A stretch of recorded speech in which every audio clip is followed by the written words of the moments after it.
South Africa's foreign policy.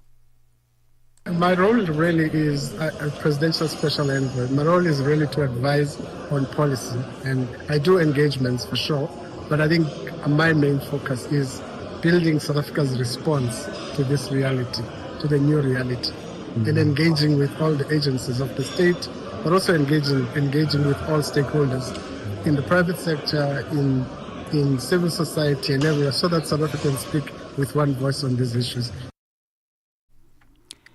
South Africa's Deputy Justice and Constitutional Development Minister Andries Nel says that the World Day Against Trafficking in Persons is designed to help end the trafficking of human beings. This year's event will be observed globally under the theme Human Trafficking is Organized Crime and the Exploitation. To mark the day, the Department of Justice will launch the local task team to support anti-trafficking efforts at ports of entry across the country. Deputy Minister Nel says that they'll be at the Cape Town International Airport. We've very deliberately chosen Cape Town International Airport as the site to mark that very, very important day because it symbolizes ports of entry. Ports of entry are both a risk because it is through ports of entry that people are trafficked, but at the same time, it represents an opportunity for us to tighten the screws and to make it more difficult for trafficking to take place.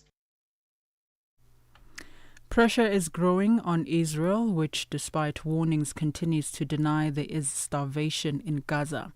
After an emergency government meeting, Britain's Prime Minister Keir Starmer said that the UK would follow France in recognizing a Palestinian state in September unless Israel took substantive steps to end what he called the appalling situation. Starmer explained why he took this decision. It's driven today by two things. Firstly, the context in the intolerable situation in Gaza, which is getting worse by the day, but also because of the concern that the very possibility of a two-state solution is reducing. To recap the top story now, the Constitutional Court in South Africa will today hear an urgent application lodged by the Umkhonto weSizwe Party to have President Cyril Ramaphosa reverse his decisions to place Police Minister Senzo Mchunu on a leave of absence and to establish the Judicial Commission of Inquiry. For any news stories that you would like to share with us, please do send an email to newsroom@channelafrica.co.za or call us on +27 11 714 4459. For Channel Africa News, I am Nolutando Butelezi. SABC News. The African Perspective.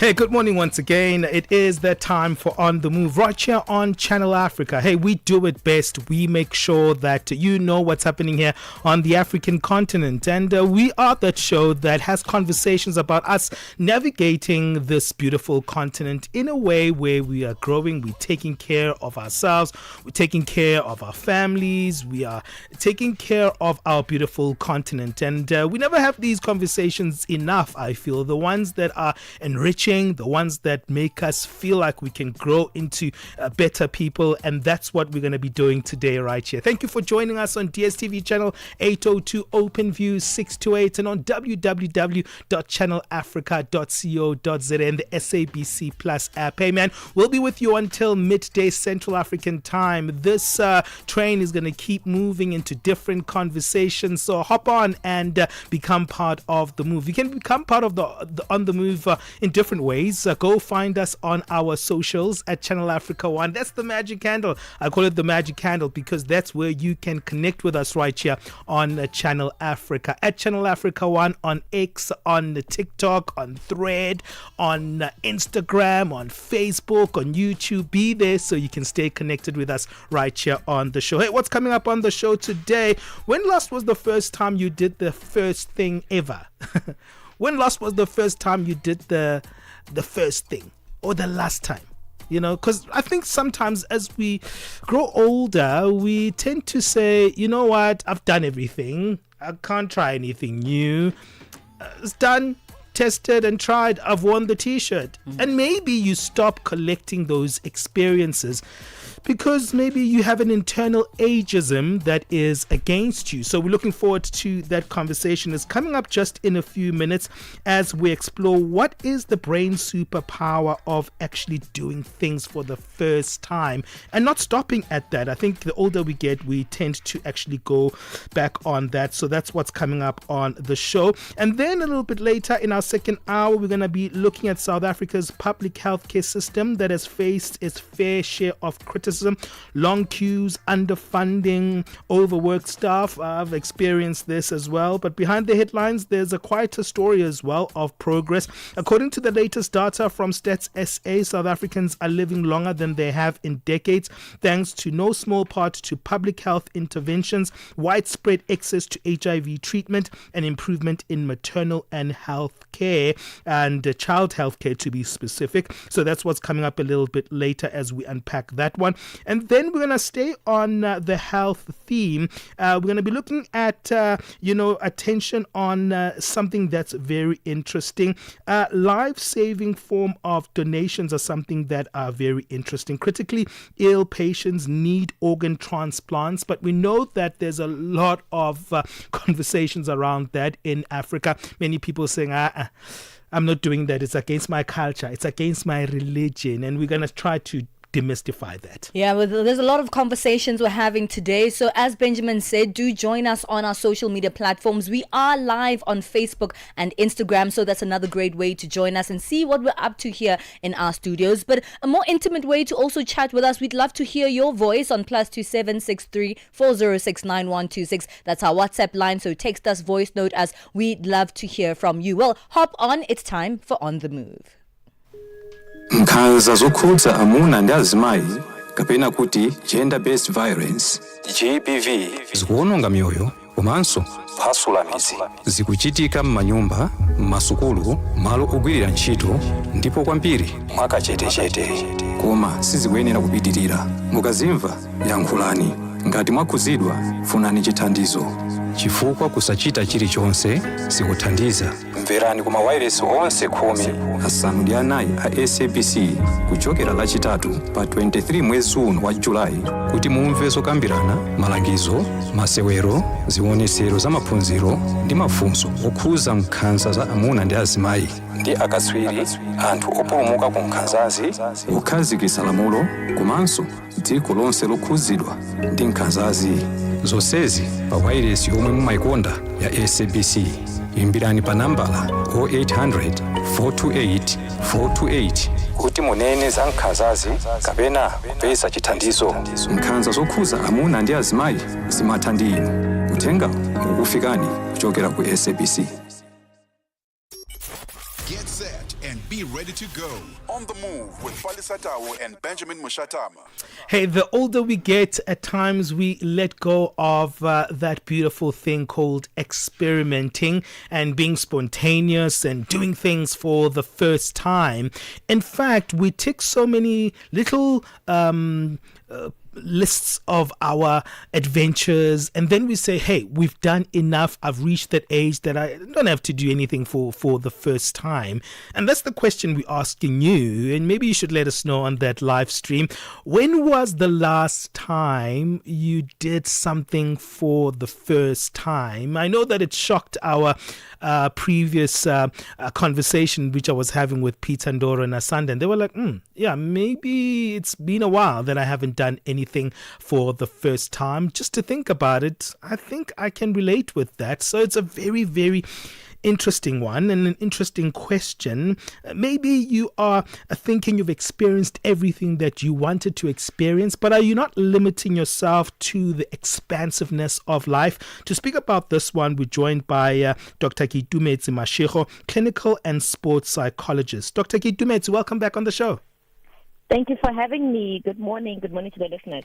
Yeah, you know, the first times are only natural when you're younger. First time that I have my first kiss, first time I go on a date, first time that I actually see the world, the first time that I jump from a cliff with something hanging on me. But, you know, that's the thing. The older you get, you feel like you've ticked all your bucket list items, and that's all that you have to actually experience. And you lose that adventure of life because life has given you lemons and at times lemonade, and you have to just keep going, and you forget about trying things out. Definitely. You know, we limit ourselves because we are creatures of habit. So we get comfortable even in discomfort, meaning even if your habits are not working for you, we tend to just be comfortable in that. And it's hard to get out of the comfort zone. And, you know, we like predictability and control. So when we try things, it's almost like it scares us. It takes us out of that because we don't know what's going to come out of it. And we think of worst-case scenarios. You know, you think of, my goodness, what if this rope snaps, for example, if I decide to bungee jump or whatever. And we don't trust ourselves to actually get over it if it doesn't go the way we planned. Yeah. And I think that's why then, you know, we tend to just choose to stick with what we know. You're saying something very powerful there, that we've actually gotten into the habit of being in control. We want to enjoy life through that routine that we've established. As much as that's a good thing, at times it's good getting out of that routine, isn't it? Definitely. I mean, imagine if you tried something and it worked out, or even if it didn't work out, that you learned something. So what happens as we grow older, I guess we get into an experience slump where, you know, we're not doing new things anymore, and it's not like we don't have opportunities. We could. And this can lead to stagnation, you know, emotional stagnation. It can actually lead to memory decline, it has been found, and increased stress, being in that experience slump.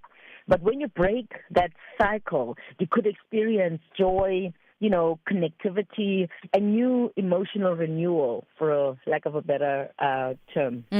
Well, Dr. Mashego, you know, the older we get, we tend to focus solely on our careers and ways to make money. So when we think about new things, we're always thinking about big things. And essentially, we don't think about the everyday pleasures that could also be new that we can experience. Why do you think we close ourselves from small experiences? Because we're only thinking about, you know, the importance of big things that can happen. Sometimes when we come from a place of lack, meaning we grew up and we struggled, you know, you're always dreaming big, you're dreaming for the biggest car, the biggest house, etc. And when you achieve that, you forget that, you know, there were small things that actually brought you joy. I always say to people, you know, in life we go on soldier mode, we're trying to survive this life thing, you know, we're just carrying on, and we forget sometimes, you know, that we are more than our work. We are more than the role we are at home. So we forget the little hobbies that actually bring us joy. And I say to people, go back to your young self. What is it that you actually wanted to learn? It could be an instrument. Maybe you wanted to sing, and hopefully you have a good voice. Maybe you wanted to learn an instrument. Maybe you wanted to paint. Maybe you just wanted to, maybe you enjoy walking. Maybe you've got green fingers. You enjoy planting. Do that. So we tend to just become our identity. We wrap it around work and our roles, but actually we are more than that. Look at yourself holistically to say, what else can I do that brings me joy? Is it running? Maybe I've always dreamed of running running a marathon. Let me start training for that. So do the things that actually simple pleasures, as you put it. And I think you're right when you're saying that identity has a lot to do with it, that we wrapped around maybe this identity that, you know what, I'm a psychologist, or I'm a radio presenter, I'm a journalist. And you forget that there's actually more to you than the work that you do. And there's so many things about you that are there to explore. And maybe we can retrace our back where we come from and say, what was the initial way of discovering ourselves? What was the way of trying new things? Because we've gotten into an apparatus whereby now we're just operating by instinct and we're just going by routine. And like you said, it's actually an experience lump that we're going through. But we'll touch those points, Doctor, when we come back after our break. What's your take on that? We want to get your thoughts. You can let us know, what have you done recently for the first time? Maybe you're one of those people who just explore.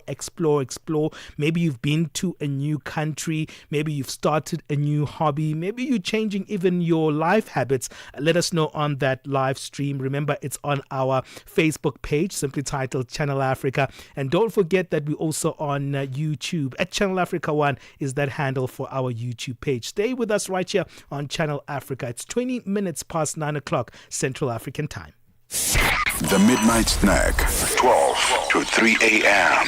Young couples or young people that are getting married, we often hear of divorces, that they're getting divorced, and it's quite worrying because when we attend these weddings, we want to see these people flourish and celebrate 30-year anniversaries. What do you think is the main challenge that is facing newlyweds? We say that, tell me how you were raised and I'll tell you how you love. So when we see people getting married, that's not where the relationship actually starts. The relationship starts with how you were raised, what you were familiar with, because we are attracted to what we are familiar with. If you don't have a background where love was prominent, where love was authentic, it's going to be very difficult for you to manufacture that in later life. So our upbringing has something to do with it. The Midnight Snack, every Monday, 12 to 3 a.m. with Chanduko Ligege. 9 to 12 midday, Central African Time. On the Move with Palesa and Benjamin Moshatama. Our younger lives are filled with firsts. The first time you go to the park, the first time you do this or that or the other. But the older we get afraid of trying new things. And in fact, we get sucked into the slump of life where we're just looking at our goals, trying to focus on our career. There's family, there's us, there's children, etc. But we don't really think about doing things for the first times. And experts are saying that brain superpower resides in the ability to expand the comfort zone and try new things. We're still speaking about this with Dr. Gitumeti Mashego, who's a clinical and sports psychologist. You know, this year, Dr. Mashego, I learned a term that's speaking about the fear of being perceived. And this speaks about, you know, us not trying new things because we're afraid that people are going to judge us. We're afraid that people are going to see us trying. Just how much does the fear of being perceived speak into why we're not trying new things? Definitely. I think we always are of view that people are going to judge us, society will judge us, but I think the biggest thing is when we actually judge ourselves, meaning we internalize what seems like external judgment, but it's actually me judging me for doing this thing or not doing it properly, or you know how people will see me, but I take it in, I internalize it. So just how I view myself in terms of, you know, how I think other people view me, because it's not always confirmed. It's always the mind telling us, if I do this, people are going to think I'm going a little bit crazy. Yeah. But I don't want to be seen as crazy, so therefore I'm not going to do it. But, you know, in reality, you know, the brain actually, the more you do new things, it actually releases dopamine, which is that pleasure and reward neurotransmitter. So you actually tend to enjoy things when you do new things because of how the brain is wired. But the fear of actually just going there, it takes a little bit of courage, a little bit of a nudge, a little bit of intentionality to actually cross over that fear, go through the fear to actually do the new thing. Let's speak about those long-term benefits of trying new things. If we are people who can remove ourselves from that fear of being perceived and that fear of, people judging us when we're trying new things, how can we actually benefit in the long run when we keep trying new things throughout our lives? It creates, emotional depth, and whereby we get lasting memories. When you try that new thing and it's great, it's the thing that you'll talk about for years to come. There's life lessons sometimes within there, personal significance for you, and, just breaking that routine. You break free from the monotony of life, and it offers basically a sense of excitement and renewal and just self-discovery, because sometimes, as I said, maybe you've always wanted to learn the guitar, or it doesn't even have to be such a big thing, just have a garden, right? It can just create that self-discovery where you see yourself beyond the limitations your mind or you have created around you, and also just an enhanced perception about life, because as I said, sometimes we just get so entrenched around, yes, I'm a mother, yes, I'm a daughter, I'm this, but actually there's more to you. So viewing yourself holistically, so the perception of who you are, but also of the world. So you're just not stuck on going to work, coming back, but to see that there's far beyond to experience in this world, except, just work and, family. Someone might be saying, it's all good that you guys are saying this, but I'm old now and I can't afford to have the experiences that I was having when I was younger. Having new experiences is a bit expensive. What do you say to that, Doctor? There's always something you can do, right? There's always something, whether it's, as I said, just starting to walk more, just starting to do different things. And you're never too old to start something new. I had a student, for example, who was studying medicine at the age of 55, I think they were, first year students. Oh, that's very cool, yeah. Yeah, so there's always that ability to just do that thing that holds you back, or that, the thing that holds you back from doing the thing that you've always wanted to do. And that's why I say go to that childhood phase where maybe life was just hard and you were unable to, do certain things because of circumstances. Go back to that time. Maybe just simple things like riding a bike, or just learning how to ride a bike, and swimming, for example. Many people struggle with that and they haven't learned it, and you can learn that, right? So I think it's just about thinking beyond money or it being costly, and just doing those basic things that will bring that childlike joy. Dr. Bali, I've got actually rollerblades at home. Really? And I'm scared to use them because I'm scared of breaking a bone at this age. I used to love rollerblades so much. I think my sister and I had pairs of rollerblades that we got when we were younger, and we used to love them. I think I would love rollerblading Well, again. I tried, and what happened is that, the rollerblades that we used to use as kids, they've got those brakes at the back. Yes. These ones don't have the brakes. Oh no, so you're afraid of breaking something instead of breaking.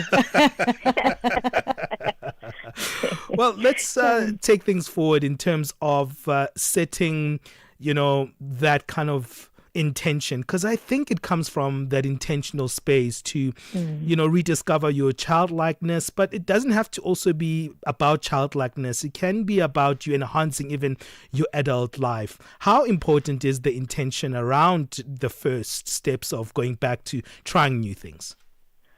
I always say to people, when you are changing a habit or removing a habit, you need to replace it with a new habit. Therefore, because we're creatures of habit, when you're trying the new habit, it won't always be easy, right? And the inclination is to go back to what you know. So if you're taking out, for example, partying, and now you want to start running, it won't always be easy. It won't come naturally to you because you had mastered the art of partying every weekend instead of going for a run. So you need to understand that when you remove a habit, you need to be intentional about replacing it with a new habit and show yourself grace. Right, and understand that the more you do it, is the more you will develop it into a habit, and then that will trigger then the dopamine release and that enjoyment and that excitement. But there will be hard days as well, because people often think that when you bring in a new habit, it will be good days all the time. Of course, there will be difficult moments. For example, when you're learning that guitar, it won't evolve into Tracy Chapman from the word go. You need to understand that you need to actually learn that acoustic the guitar, hold it. The strings might be painful on your fingers some days. So, but it's really about pushing through that slight hurdle when you're learning that new thing. But once it catches on, then you run with it. And don't stop there, bring in new habits also. Yeah. Well, speaking about habits, because we run our lives around habits and routines, we have very closed off lives, right? And even our social media algorithms only speak to the things that are already within our circle. So when you do want to try new things, you're like, well, what new things? How do I try things that I don't even know about that aren't in my life? So where do you search for that new discovery? I believe it's really just about your look at the things that, as I said, that maybe you liked, but you never had time to actually go into. But also just make a list of the things, if you don't know how something will go until you actually try it. So sometimes if, for example, you've never really thought about painting and people are talking about painting, try it. And if it doesn't work out, you move on from it. Because sometimes we don't even want to try the things that we've never thought about. So really it's about maybe, Googling the 10 things people do and then trying them. And if they don't work out, then Google 20 and try those things. If you don't have something that you didn't learn just because of life and time, but now is the time to just try anything. And it doesn't have to be something costly, it doesn't have to be something hectic. As I said, it could be maybe you want to be healthier, so try walking. If it doesn't work for you, then maybe running works for you. Some people it's the treadmill, some people it's gymming, some people it's swimming. And also just watch that you're not overextending yourself or setting yourself up for failure. Because, for example, people who then want to start to go to gym, they want to go to gym 24/7.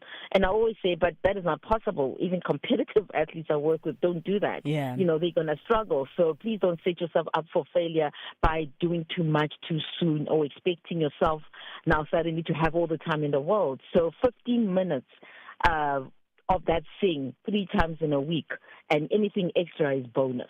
Right? I love that. So aim also for something that's doable. Yeah. 20 minutes, and work from there. Well, thank you so much. It's always a pleasure chatting to you. And I'm so glad that people are being encouraged to start new things. And we're seeing a rise of a hobby culture where we can also learn and grow, because learning is a lifelong thing and you're never too late. It's never too late and you're never too old to try something new. Thank you so much for your time, Dr. Mashego. Thank you so much. That's clinical and sports psychologist Dr. Kitumetse Mashego. Let us know, when was the last time you tried something new? And if you can't think about it, then let us know. What would you like to try? It's 9:30 Central Africa time. Let's get our latest sports news. Sports on Channel Africa. The African perspective.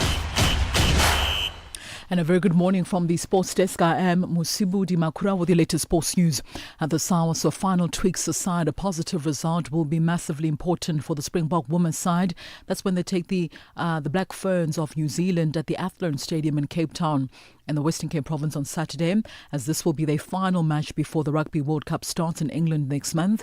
Now, this was the message from Frenzel September, who's one of the team's assistant coaches. This as the Bok women was put through their paces at the University of Cape Town's rugby field on Tuesday, with a strong focus on the set pieces at the session. I think the motto for us is we still want to, it's our last match before we go to the World Cup, last warm-up match before World Cup. We still want to end up with a good result and a positive mindset of before we head into the World Cup. So it's important for us to end good. All our prep went according to plan so far. So we're looking forward to this challenge, our last challenge before World Cup, yes. Now, September was also proud of the way that the Bok women lineouts delivered 2 well-taken tries, but also said they are looking to vary play in their second consecutive match against New Zealand on Saturday. I think for us, our Moss is one of our weapons. It's our DNA, our forward pack. Whenever we have an opportunity to make use of it, we'll do so. However, we need to get the ball in the hands of the wings as well. We've got some good wings out wide. Play a bit more rugby as well. On to football news now. SABC Sport has established that Banyana head coach Dr. Desiree Ellis has been offered a new contract by the South African Football Association, but the two parties are yet to agree on the finer details going forward. Ellis has just returned from the Women's Africa Cup of Nations tournament in Morocco, where Banyana failed to defend their title, finishing in 4th position, and will now be expected to provide a report to the National Executive Committee within the next coming days. The public broadcaster has been informed, however, that the contents of that report will not decide whether she stays in her job or not. On to some cycling news now. Tadej Pogačar will skip the Volta de España in order to rest. This after winning the 4th Tour de France title, with the Slovenian having confirmed the news yesterday. Now, the 26-year-old UAE Team Emirates XRG rider sealed his Tour de France title on Sunday after weeks of dominance, but also said fatigue had crept in during the final days. His previous Tour de France titles came in 2020, 2021, as well as in 2024. Pogačar will return to action at the one-day races in Quebec as well as Montreal in September. This before shifting focus then to the UCI Road World Championships in Rwanda, where he is the defending champion. Pogačar is yet to win the Volta España, having captured 3 stage wins and securing the young rider classification in his only appearance back in 2019. The Volta España will run from the 23rd of August until the 14th of September. And finally, in some cycling, Formula One news now, Mercedes have now made mistakes in developing their Formula One car, and teenage rider from Italy, Kimi Antonelli's struggles are the consequence of that. That's according to the technical director, James Allison. So Antonelli finished 3rd in Canada in June for his first Formula One podium, but has since now failed to score. He has had 2 retirements since Montreal, as well as a 17th place in a sprint race in Belgium just last Saturday, and then 16th in Sunday's main race. The Italian, who took a sprint pole in Miami and is the sport's youngest ever race leader, has retired 4 times in the last 7 rounds, and also admitted in Belgium that he was lacking confidence in the car and not driving as he would like to drive. All right, so that concludes your sports news this hour. For any sports stories you'd like to share with us, simply send us an email. That's to newsroom@channelafrica.co.za. That's newsroom@channelafrica.co.za. Or give us a call. The newsroom line is +27 11714 4459. That is +27 11714 4459. For Channel Africa Sport, I am Musibudi Makura. Sports on Channel Africa. The African Perspective. Je, una jambo lolote akilini mwako? Je, una shauku kuhusu masuala muhimu? Na je, una maoni ambayo unataka yasikike? Kweli, hili jukwaa ni la kwako. Piga simu au tuandikie kwenda WhatsApp namba alama ya kujumulisha 2760552594 na tutakupigia simu. Mtangazaji wa habari zetu za Afrika Kusini mjini Johannesburg. Hivyo unaweza kuwa mshirika kwenye matangazo yetu. Sio mazungumzo tu, ni fursa yako ya kuchangia maoni yako na kushirikiana na jumuiya ya wasikilizaji wanaotamani mtazamo wako. Tufuate kwenye mitandao ya kijamii. Tembelea tovuti yetu www.channelafrica.co.za na uwe tayari kushiriki na kuchangia maoni yako kwenye Channel Africa. Channel Africa, mtazamo wa Kiafrika. Get the news, music, and lifestyle of Africa on Channel Africa, the African Perspective. Hey, Dyson Gombeza, we see you. Team Green, Eva Changwa, we see you. Ben Makakula, so many people on that live stream. Thank you for joining us. Let us know where you are listening to Channel Africa from. Now let's move on and get our latest business news.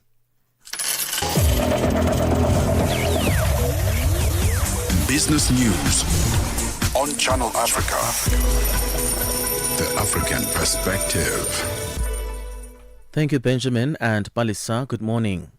South Africa's Department of Electricity and Energy Deputy Director General Zizamele Mbambo says they will explore all financing options for the expansion of the country's nuclear energy program. The program has been in operation since 1984. The department will convene its third G20 Energy Transitions Working Group meeting in Sun City in the Northwest Province this week. The three-day meeting will see collaborations and knowledge sharing amongst global stakeholders about the role of nuclear energy, amongst others, as the world tries to mitigate the effects of climate change. Bambo elaborates. There are innovative financing options that can be explored in terms of deploying the nuclear power program. So in our view, there is opportunities that South Africa would be able to afford a nuclear power program, looking into a combination of different financing options that are available in the market and seeing which one would work best for the country. South Africa's International Relations Minister Ronald Lamola says engagements with the U.S. continue as a tariff deadline that could see 30% duties on most South African exports goes into effect on Friday. Lamola was speaking on the sidelines of a UN conference on the two-state solution in New York yesterday. There has been some non-disclosure agreements that has been signed with our Department of Trade and Industry. So there is ongoing engagements that is happening, and we want to give that a chance, and hopefully an agreement can be reached.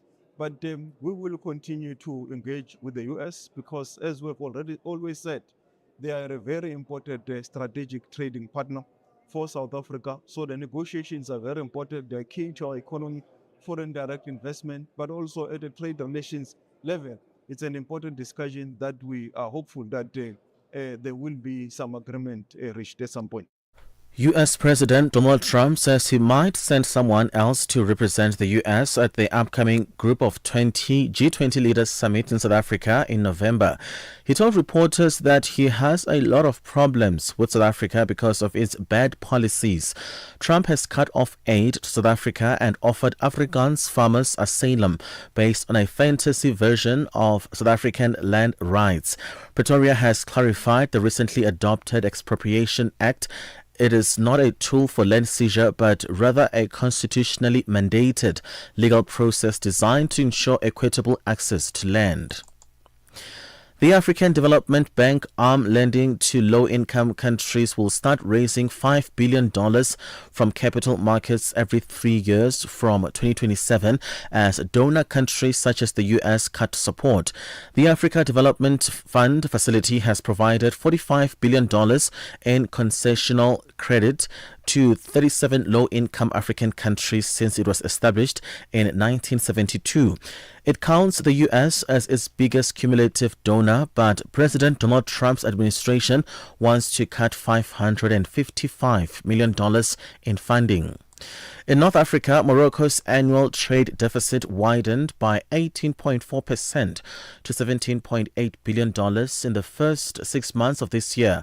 Imports were up 8.9% from a year earlier to $43 billion, outweighing exports at $26 billion, up 3%. Morocco's automotive industry, which includes Stellantis and Renault factories, was the leading export sector at $8.4 billion, despite a 3.6% drop. Morocco also has the world's largest phosphate reserves and reported a 19% increase in exports of the mineral and its derivatives, including fertilizers, to $438 million. Let's have a look at financial indicators at this hour. $1 in Nigeria is at 1,000 naira 529. Botswana 13 pula 32. Kenya, the dollar is at 128 shilling 62. Zambia 23 kwacha 11. BRICS countries, $1 in Brazil is at 5 real 58. Russia 81 rubles 61. India 86 rupee 92. China 7 yuan 18. South Africa 17 rand 91 cents. $1 is 75 pence to the British pound, 87 to the euro.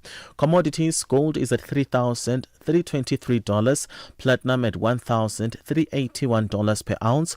The price of Brent crude oil at $72.40 a barrel.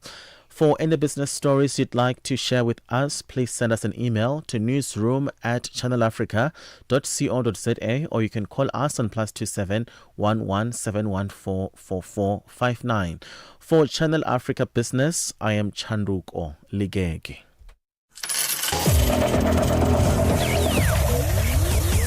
business news on Channel Africa. The African Perspective. SABC Sport brings you Chasing the Sun, a powerful 5-part documentary series about the Springboks, telling the rousing tale of their path to redemption and ultimate World Cup glory in 2019. Starting 13 July at 7:30 p.m. on SABC2, tune in every Sunday for the highs, the heartache and the heroics that made rugby history. Stream each chapter on SABC Plus, anytime, anywhere. No subscription needed. Don't miss Chasing the Sun, the Sunday at 7:30 p.m. on SABC2. Be there when history shines. Ahoy, matey! Captain here to help, right, boys? Set sail with us on a digital voyage like no other. Channel Africa has a treasure trove of awesomeness. That is our website and social media pages. Tell me, why are you here? We want you to be part of our adventure. The winds are changing, Captain. And this time... Imagine a world where curiosity knows no bounds, where entertainment meets enlightenment, and where every click leads to the African perspective. Visit us on our website, www.channelafrica.co.za, or follow us on Instagram or on X at Channel Africa 1. Go on, like us on Facebook at Channel Africa 1. So, spread the word. Tell a friend that Channel Africa's online variety is what they need on the web. Channel Africa, the African perspective. Tune in and turn up the volume. This is Channel Africa.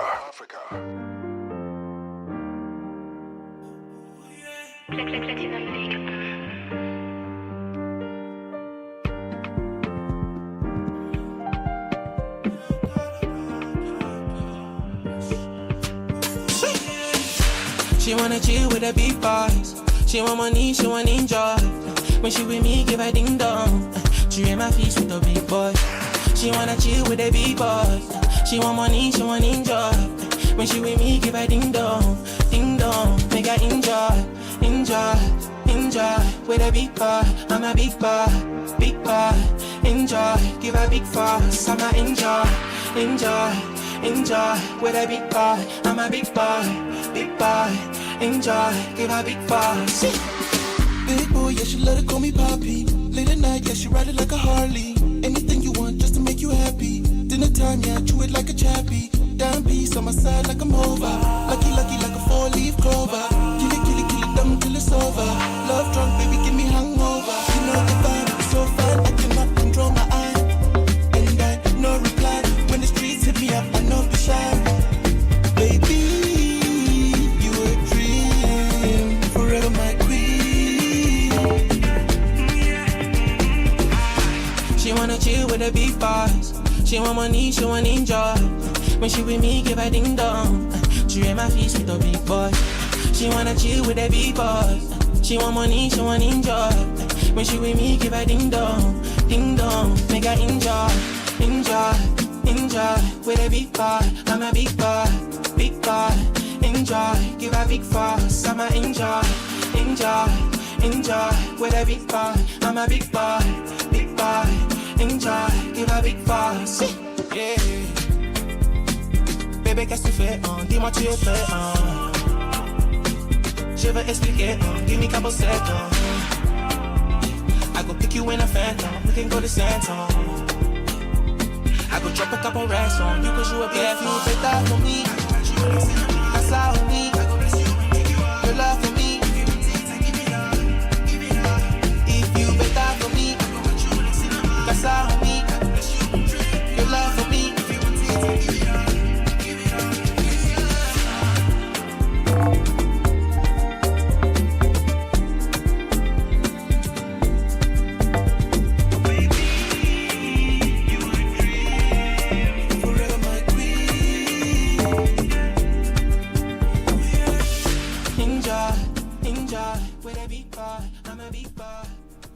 Hey, that's one called Big Boys. Manu World Star hang out on that funky beat with Tiani Africa, and definitely bringing a bit of an edge on that one is Vuga M Beats. It takes us to 47 minutes past 9 o'clock Central African time. You are listening to On The Move. You are still tuned into DSTV Channel 802 OpenView 628 www.channelafrica.co.za. Hey, let me remind you once again, the SABC Plus is also another way to engage with us right here on Channel Africa.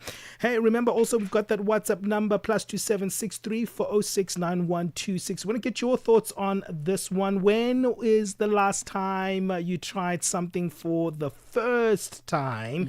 And that's a very cool conversation indeed. When was the last time you tried something for the first time? Okay, mine was earlier this year, and I went to my first pole fitness class. Oh, nice. Yeah. And sometimes when we try something new, I mean, it's incredible. I thought it was great because I wanted to look for new ways to exercise because I am not a fan of the gym, and I wanted something that was fun and engaging because I'm more likely to continue with something if I find it fun and engaging. So I went to the class. It was incredible. It wasn't even packed on that day, which was great because I think for the longest time I've been wanting to try what people will call pole dancing or pole fitness, but I had that fear, the fear of being perceived. How was what are that? people going to think about it? Were you able to wrap your legs around that pole? I was. And it was so fun. I think more than anything, it was fun. It was great to make mistakes. It was great to learn. And it made me feel a lot like a kid, which is great. And I left feeling quite confident, quite happy, and fulfilled. Quite sexy and fulfilled as well. Sure. So yeah, it was incredible. I love that. Nice one. I'm doing some things, not for the first time, but I haven't done it on a constant basis for a long time. And now that I'm going back and doing it, it feels like I'm doing it for the first time. It feels like I'm reimagining what that space and environment looks like. And it kind of feels like new to me, feels very fresh since I haven't done it for a long time. Going back to church has been interesting for me. Okay. And for the last 2 months, I've been consistently going back to church, kind of waking myself up on a Sunday after a rough Saturday is a little bit tough, but I wake up and I kind of have that attitude to actually get it done. And it's actually been very refreshing to do something that I usually do isolated in my own world, but to come into a community, a new community as well, is very interesting. A community with different ideals and different kind of ways of doing things than what I'm traditionally used to is a wonderful way of exploring my faith once again. So I'm enjoying that, and it feels like fresh. Maybe I haven't done it for a long time. Maybe I've done it for many years even before I haven't done it, but it does feel new, it does feel fresh. So that's one thing I actually think about first times as well. Sometimes not like doing something that is completely something you haven't done before, like maybe trying a new recipe and you love cooking, but you haven't tried new recipes in a long time. To rediscover recipes can be starting something new again. That's absolutely true. So let's hear from you. When was the last time you did something for the first time? And if it's been a while, maybe you should start considering it. Let us know, what would you like to try? And maybe even if, like Ben said, it's not something completely new, maybe it's something that you used to really enjoy when we were much younger. I have one of those as well. When I was a lot younger, I used to enjoy arts and crafts, and I've gone back to painting occasionally in my garden, and that's incredible. It might not be a first, but it's something that I've rediscovered once again in my adult life. So let us know at Channel Africa 1. We'd like to hear about your firsts. It's 9:51 Central Africa time. Ukatili wa kijinsia unaharibu maisha na kutenga jamii. Hutokea nyumbani, shuleni, kazini na mara nyingi kwa ukimya. Lakini hauwezi kuendelea. Ukiona, ongea. Ikiwa unaumia, funguka, kwa sababu kutofanya lolote sio chaguo. Sikiliza vituo vyote 19 vya redio kuanzia Jumatano ya tarehe 23 Julai kwenye mijadala, ushauri, tamthilia, maonyesho ya elimu na mahojiano na wataalamu, manusura, watunga sheria na nchi nzima iliyoathirika na ukatili wa kijinsia kwenye vituo vyako pendwa vya redio. Piga simu 0800 428 ili kuripoti unyanyasaji au kupata msaada. GBV ikomeshwe na wewe. Ujumbe huu umeletwa kwenu na shirika la SABC. The rhythm of Africa, the pulse of the continent. This is Channel Africa, the African perspective.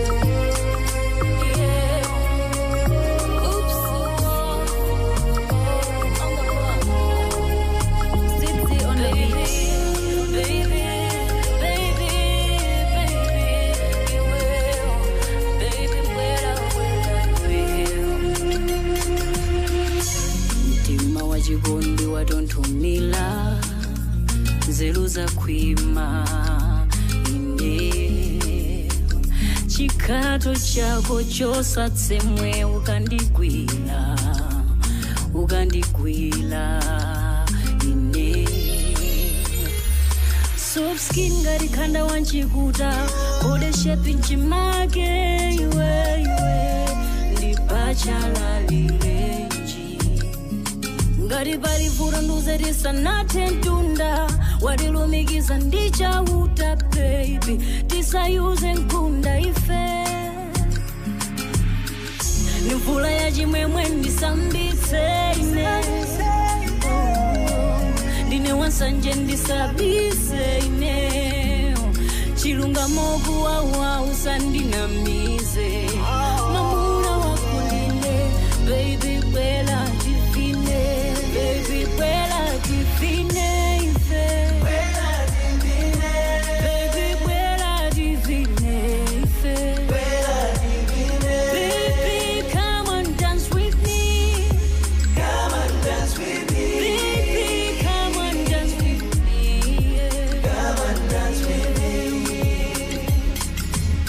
ulingaritsila nzakuchengetela ngati njila nzakulondolela ndiwe nkunda pakati pakhwangwala eksana uvulaza iwonachiza mabala adzakuuza zofoka zanga koma usawamvele poti baby kongo ilibe maso iwe ndimvula ya chimwemwe ndisambitse ine baby ndine wansanje ndisabise ine chilungamo kuwawa usandinamize mamuna wako ndine baby bwela divine baby bwela divine ife baby bwela divine ife baby come on dance with me baby come on dance with me baby bwela divine ife baby bwela divine ife baby come on dance with me baby come on dance with me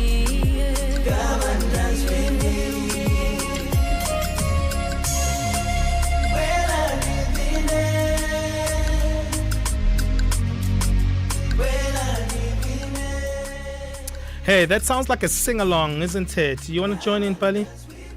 Come and dance with me. Hey, man, that's the beautiful voice of Wexy K with one titled Buera, celebrating the music and the lifestyle of the African continent. That's what we do right here on The Move. You're listening to us on DSTV Channel 802, OpenView 628. And don't forget that you can also find us on our live streams. There's so many people coming in and out of that live stream. Thank you for joining us. Maybe you are like, Ben, I don't know what you're talking about. You can find us on Facebook. We're in a new kind of setup here at the SABC, and you can check out the new setup as we are broadcasting in a completely new environment here. So join us on that live stream on our Facebook page. Also, you can find it on YouTube. I know the guys are also working on getting that live stream on TikTok, but as soon as it gets up there, we'll see if we can let you know. So many people are right right there in there. I see right now Jacob Nanjala has just joined us. Nebet Chawanangwa Msonda. Hey, let me surprise you. You just came on that live stream. Let me give you a shout out. Remember, when you get on that live stream, let us know where you are listening to Channel Africa from. Remember, you can also give us your thoughts on the different conversation we're having on our WhatsApp number, +2763 406 9126. The first kiss, maybe you've just ticked that one.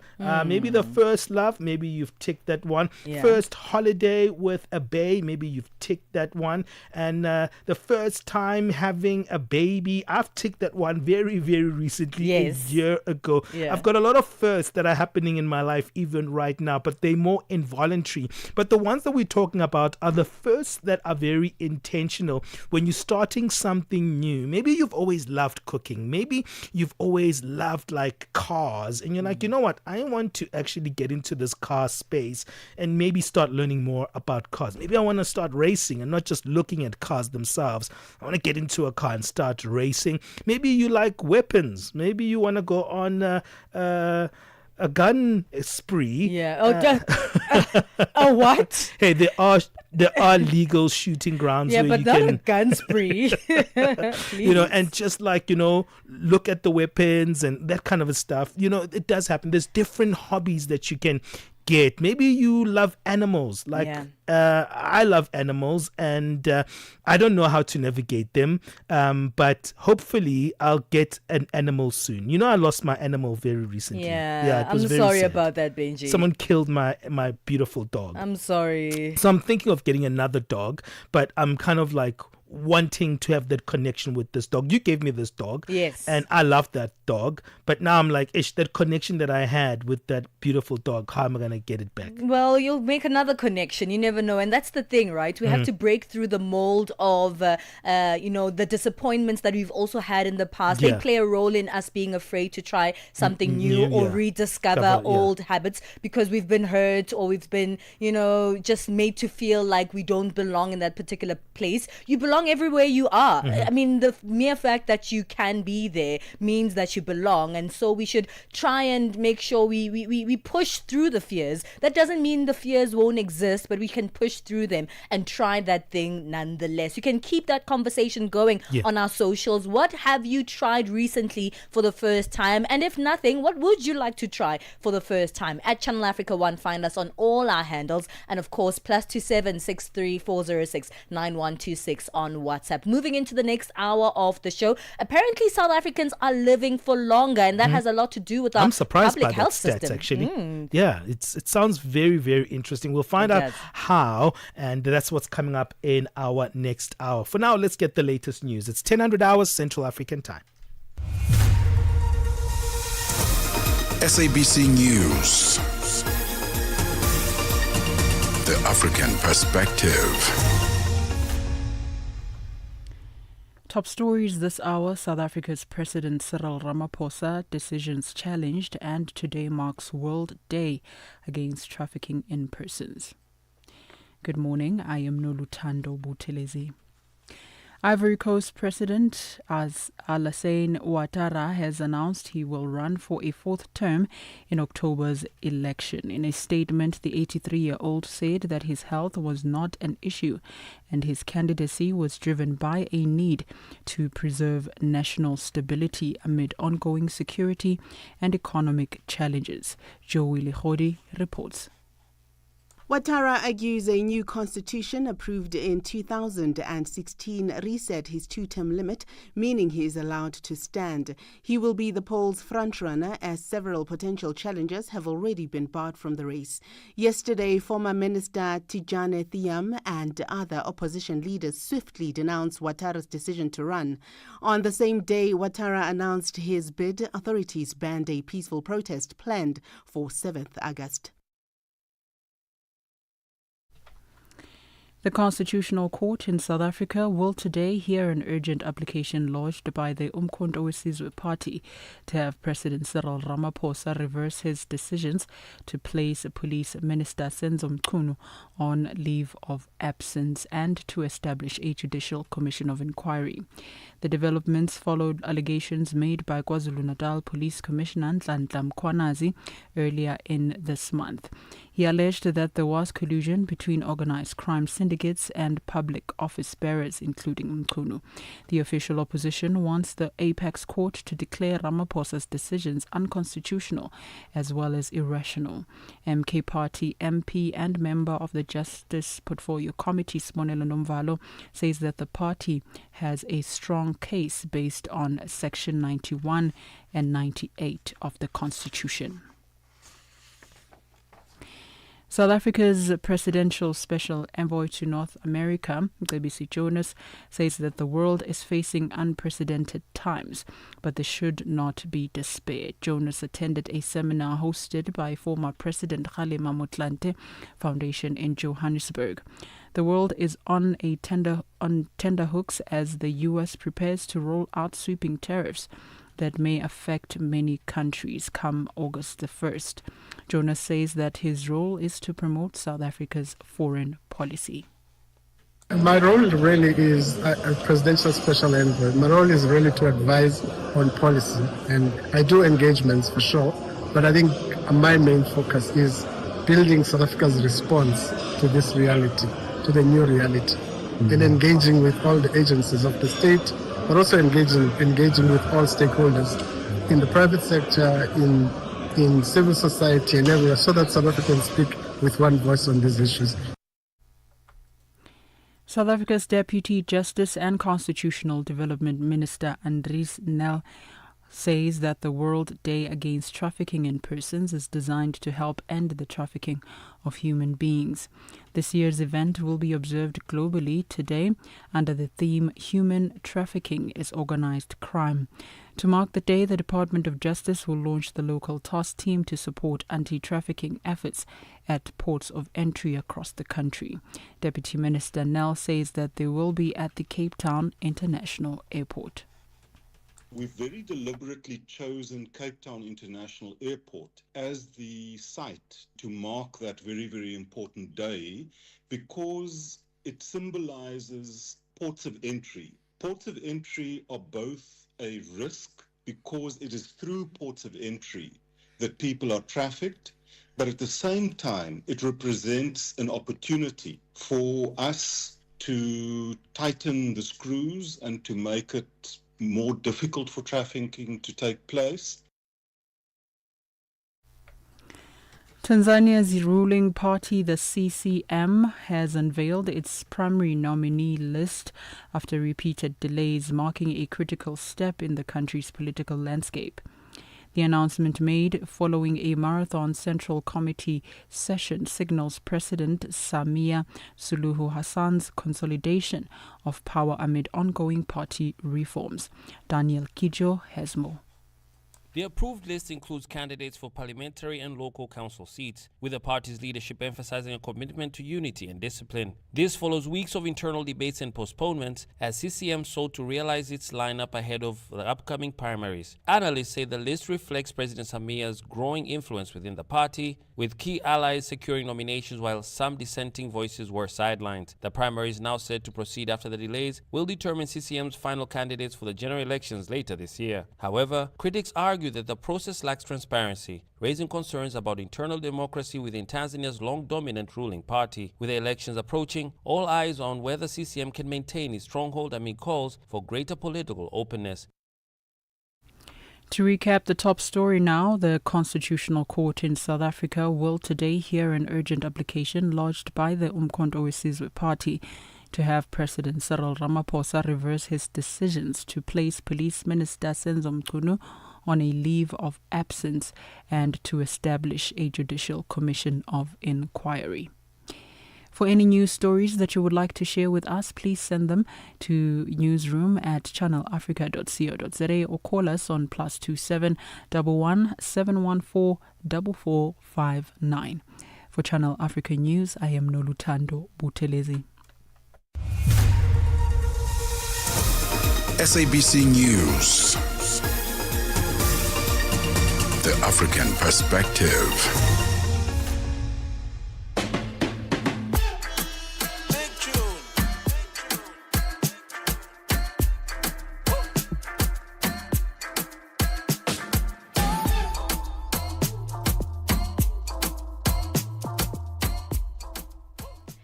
Thank you so much to Nolitando Buthelezi, kickstarting this hour with our news update. Our dedicated news team here on Channel Africa will be keeping you up to date with the latest news, sports, as well as business news. We'll have Musibudi Makura on our sports, as well as Chanduko Ligege, who'll be giving us business news. So keeping us up to date there is our incredible news team. We're moving into the second hour of On the Move with myself, Palesa and Benjamin Moshatama. Keep joining us on www.channelafrica.co.za, on the SABC Plus app, as well as on our audio bouquets, DSTV channel 802 and OpenView HD channel 628.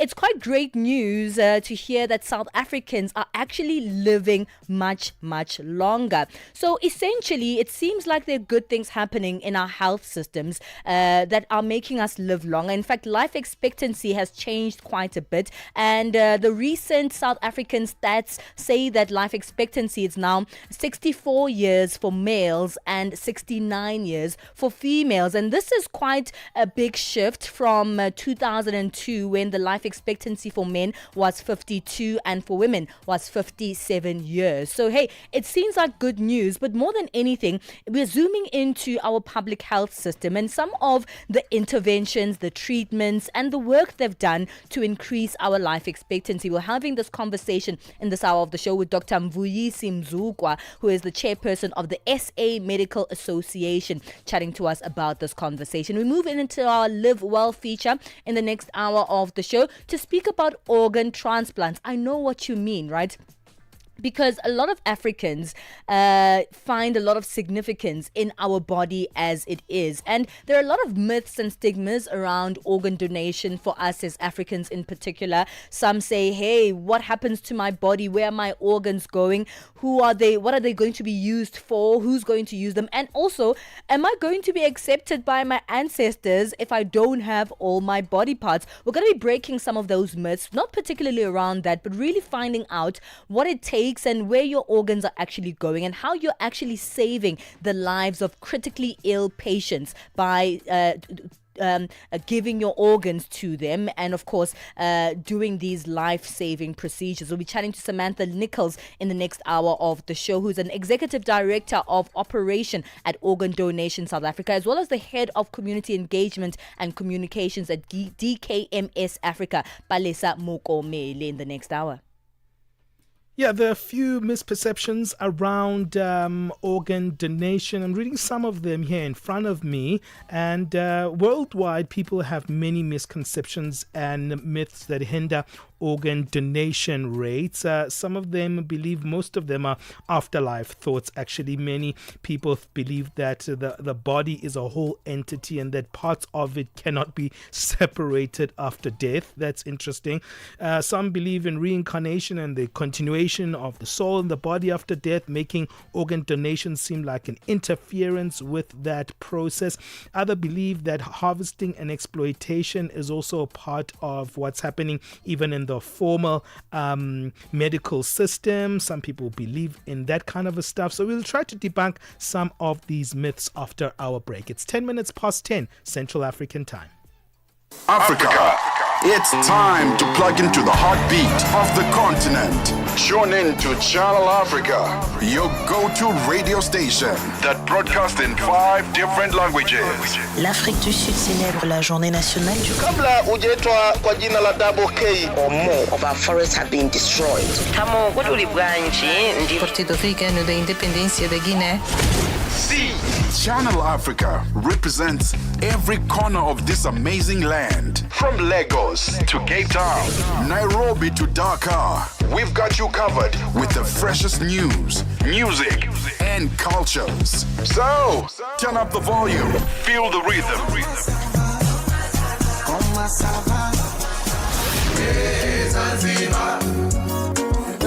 And join the conversation. Channel Africa, the African perspective.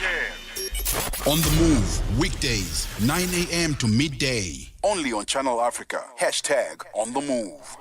For many years, South Africa's public healthcare system has faced a lot of criticism, long queues, underfunding, overworked staffs being just some of them. But behind the headlines, there's a quieter story of progress. And according to the latest data from Statistics South Africa, South Africans are actually living much longer than they have in decades, thanks in no small part to public health interventions like widespread access to HIV treatment and improvements in maternal and child healthcare. We're shining a spotlight on how the public health system, often overlooked, of course, has quietly played a powerful role in extending life expectancy in South Africa and improving access to essential care. We have on the line with us Dr. Mvuyisi Mzukwa, who's the chairperson of the South African Medical Association. Dr. Mzukwa, thank you so much for your time. Good morning. Good morning to you and good morning to our listeners, and thanks for having me in your program. It is quite a pleasure to have you this morning. Yes, there is a lot that we have criticized about the healthcare system, and this is not because, it's not undeserving. There has been a lot to criticize about our healthcare systems because the health of our people is incredibly important, especially the public health of our people is incredibly important. But it seems like there are good things that are taking place that aren't being seen quite as much. Yes, thank you so much. Yes, we've always agreed that there are, important developments that have been observed in the public sector. And I think we've pointed out like the successful rollout of ARVs, the contribution that was made by, the other programs that government brought into the perspective. Like, for example, you've got that integrated chronic disease management. There's many of these green shoots that have been coming up, which are assisting, but we cannot also shy away from the resilience of healthcare workers in the public healthcare system. Because at times they had to improvise where there are shortages in government, especially as it relates to equipment and many other things, and shortages of staff. Those are the things that cannot be taken away. That credit cannot be taken away from healthcare workers as well. Absolutely. Let's speak a little bit more about this life expectancy. It sounds like the numbers are much, much better from 2002 to 2025. Now we have a life expectancy of 64 years for males and 69 years for females, whereas in 2002 it was 52 for males and 57 for females. What's making us live longer? Well, as the South African Medical Association, maybe let me just clarify that we are a representative body, a voluntary organization for doctors in both public and the private sector. Represent the interest of doctors and also the interest of the patients. Hence, we say we are uniting for the health of the nation. Now, if you look at the statistics that have been released, it's really encouraging, to see that we've gone up despite the challenges that are faced by the public healthcare system. But it looks like we are on the right trajectory. But we as I said, we really see what happened with the HIV treatment, TB care, and chronic disease management, and also the expanded access to essential services such as immunizations. It's very critical that we highlight that. Though now we see a trend where we might, have challenges in the future, where you find that, there's a reluctance in the public to go for immunizations, especially the routine ones for children. And we've seen recently the disturbance in terms of the funding, coming from the UNAIDS and all these other things. But the critical thing is that we've been going very well in as far as the other issues are concerned. You know, our public health system is one that is used by the majority of South Africans. Of course, we know that the majority of South Africans cannot afford private care. That means that, the largest majority of South Africans need the public health systems for both their small and their big healthcare needs. One of the most important is children. Child mortality has also declined quite a bit. Let's chat about that, because healthcare starts there, right? From surviving to become a person in this world, and child mortality is a big contributor. Yes, this is critical because if you look, for example, the issue of how we handled, the mother-to-child transmission, and how, pregnant women have been encouraged, to attend to their antenatal care, I think it has helped quite a lot. We still have challenges, I must say, because if you look, for example, the new reports regarding the Eastern Cape, where majority of children have been reported to be undergoing malnutrition, that is a concern for us. And I think there will be data coming from that to show us the actual picture as to what is happening there. But the immunizations and also the feeding schemes that have been going out, they've been helping quite a lot. I mean, there are people who have been struggling, to even have food on the table. But when they go to school, at least they are guaranteed that they'll be able to get food. Hence, we become very jittery when those programs are disturbed or undermined by political interference and all these other things. Yeah, that's so interesting that you highlight those complexities even within the statistics. One that's interesting within the statistics is the fact that we're also seeing fewer births as well. Do you think that could influence the ratio of this life expectancy rate, or is it a separate matter? Well, it is possible that it could affect it, but I think it's still early days because we've got to understand what are the issues that are affecting children. Besides the fact that there's low birth rate, but what are the issues that are facing children at the moment? Like I said initially, we've got many things that are facing children. They are also part of the challenges that we see in the gender-based violence. Not only that, but malnutrition. I think that one is a serious matter that government cannot just overlook. It's something that needs, all sectors of government to stick together and come up with a way, because if we have children that are dying of malnutrition, I think it's a huge indictment on us, the democratic state. We can't afford children to be dying of malnutrition. So, like I said, it will require a little bit of time to understand the impact of low birth rate. Well, Dr. Mzukwa, stay with us on the line. We need to take a very short break and we'll continue speaking about the public health system and some of its wins in recent years, but also go into some of the challenges that they continue to face as we see the improvement of life expectancy here in South Africa. We'll continue this conversation with Dr. Mvuyisi Mzukwa after the break. Você é fluente em português? É apaixonado por rádio e quer trabalhar na África do Sul? Você tem documentos que o qualificam para trabalhar na África do Sul? Nesse caso, podemos ter uma oportunidade para você trabalhar no Canal África.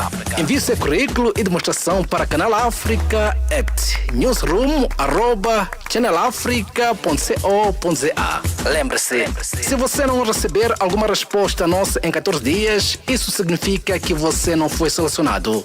Canal África. A perspectiva africana. Call us on +27 63 406 9126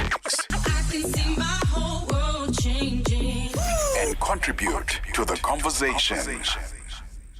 Dr. Mvuyi Simzukwa joins us, the chairperson of the South Africa Medical Association, to speak around the latest statistics that have actually come out, looking at the expansion of the life expectancy rate in 2025, specifically in South Africa. According to statistics, South Africa's the 2025 mid-year population estimates life expectancy at birth is now 64 years for males and 69 years for females. We're finding out now why is that the case. These are good stats, especially considering the losses post-COVID-19, Doctor. In that context, why is this such an important feat?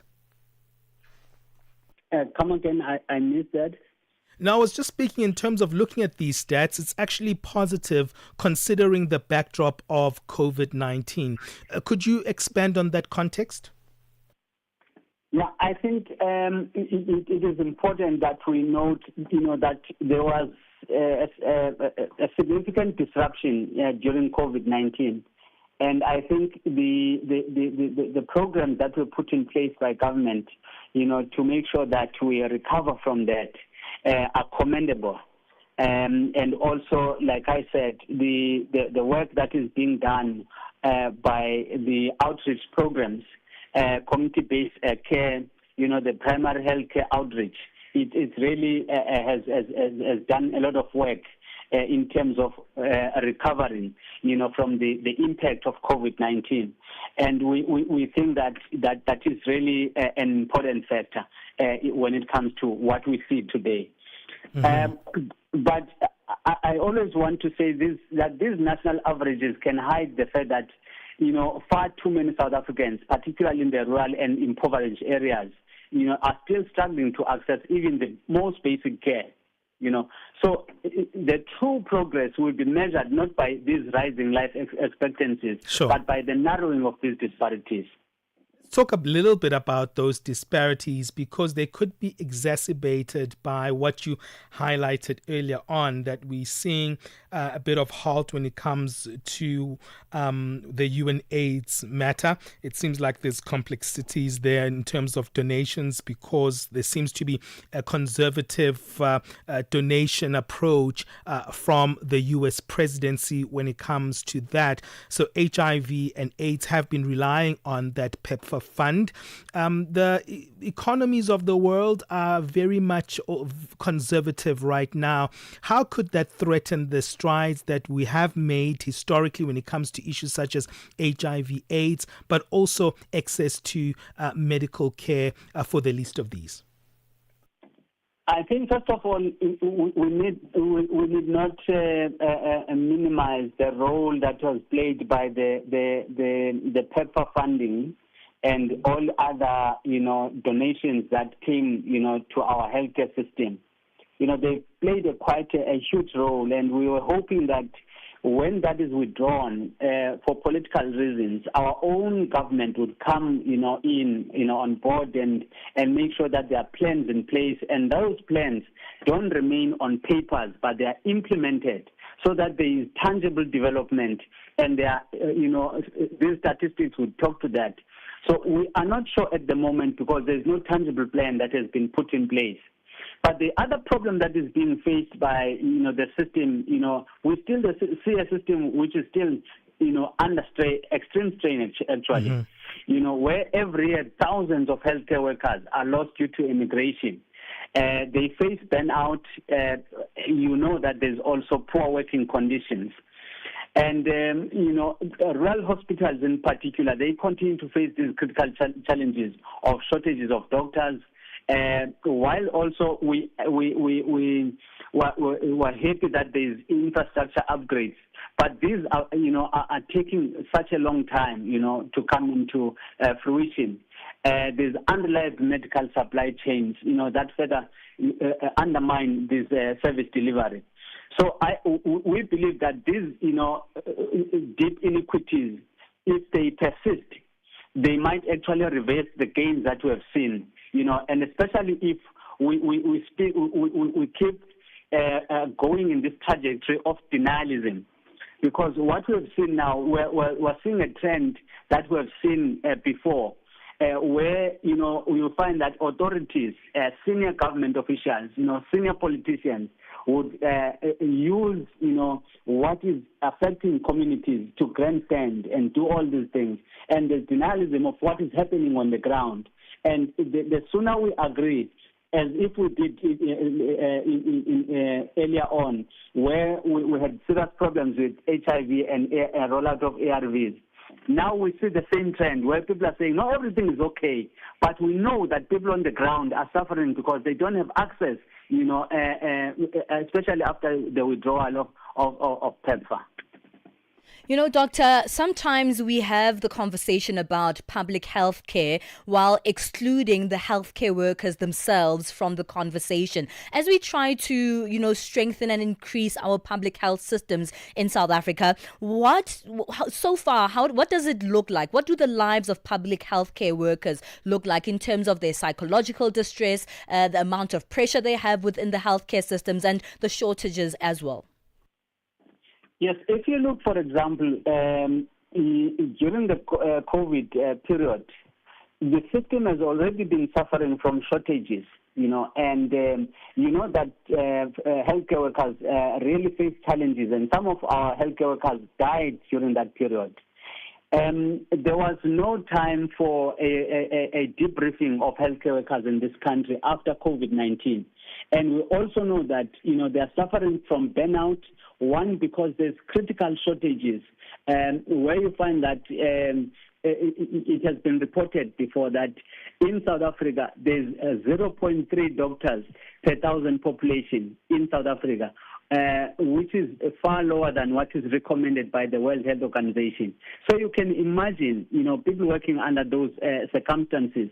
And where you find that there's shortages of basics like water and sanitation in the hospitals, where there's threats of violence at times from communities, and all these things that we see. But if we do not plug that gap, we are still going to see the immigration patterns that we experience now. That has been reported recently in the media after the parliamentary questions. So if we don't attend to those, we're still going to see a system that is going to hemorrhage, healthcare workers out of the system, whether they go to private or they go abroad in terms of, the system. So we really need to advocate for these policies that strengthen the healthcare system, to support these medical professionals and ensure that there's equitable access to care for everyone in South Africa. Well, thank you so much, Dr. Mvuyisi, for giving us your time here on Channel Africa. Thank you very much. I appreciate the moment.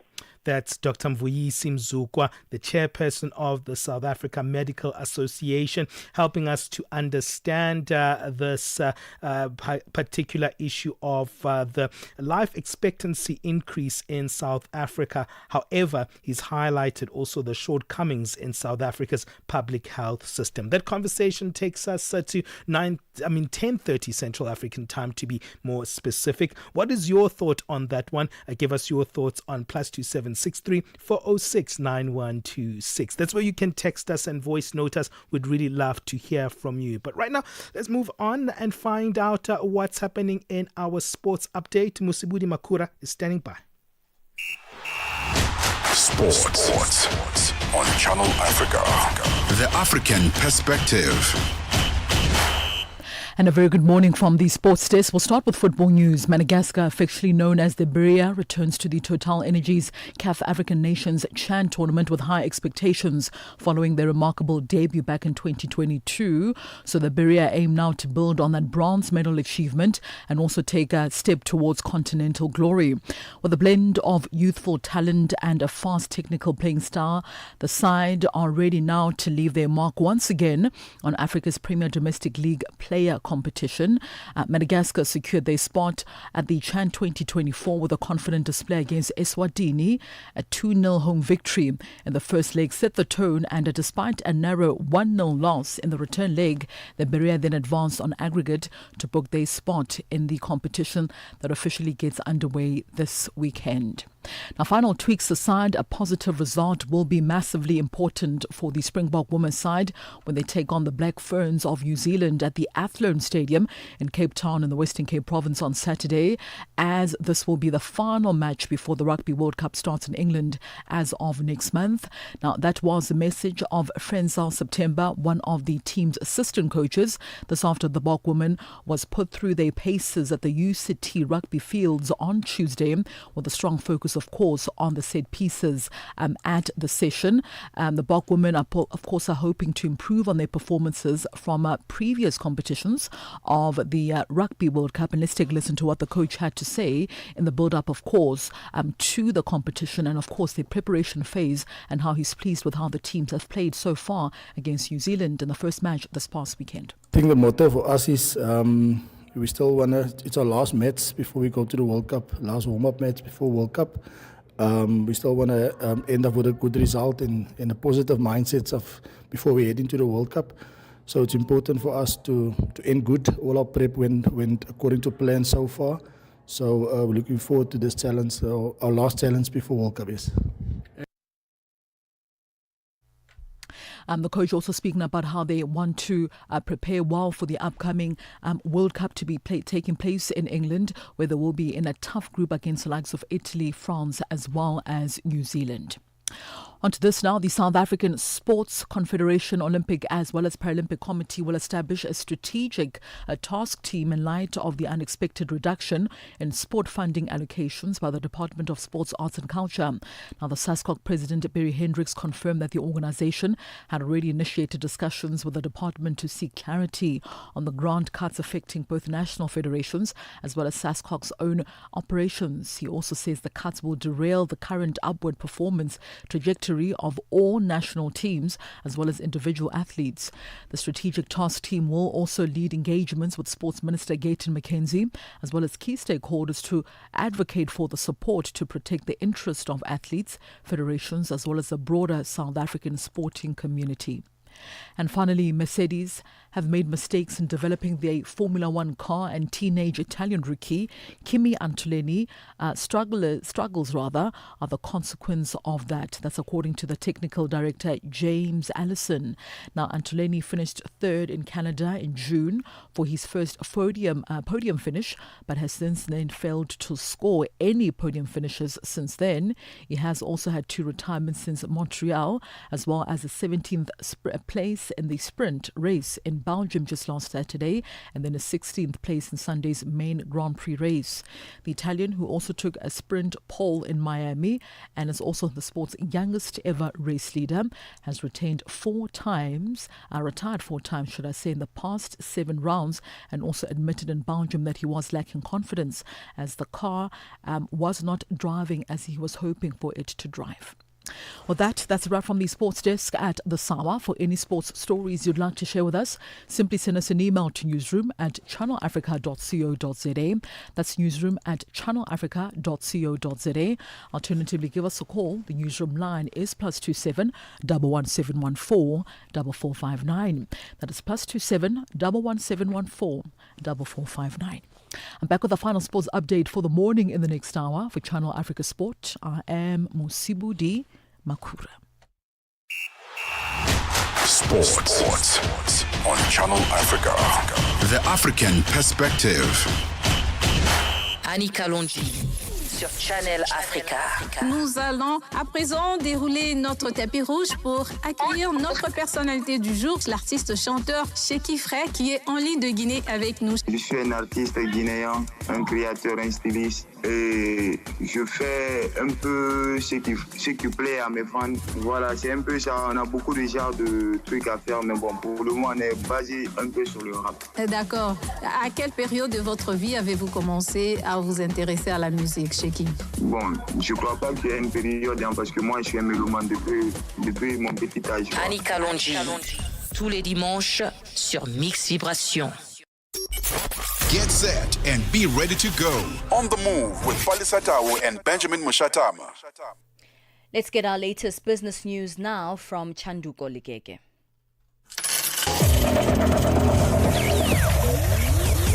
Business news on Channel Africa. The African perspective. Thank you, Palesa. Good morning. The National E-Hailing Federation, NEFSA, in South Africa has warned that e-hailing drivers are preparing for a national strike over what they call exploitative working conditions. The Federation is demanding an immediate restructuring on the pricing index, an end to unjust driver deactivations, and the immediate suspension of vehicle phase-out policies.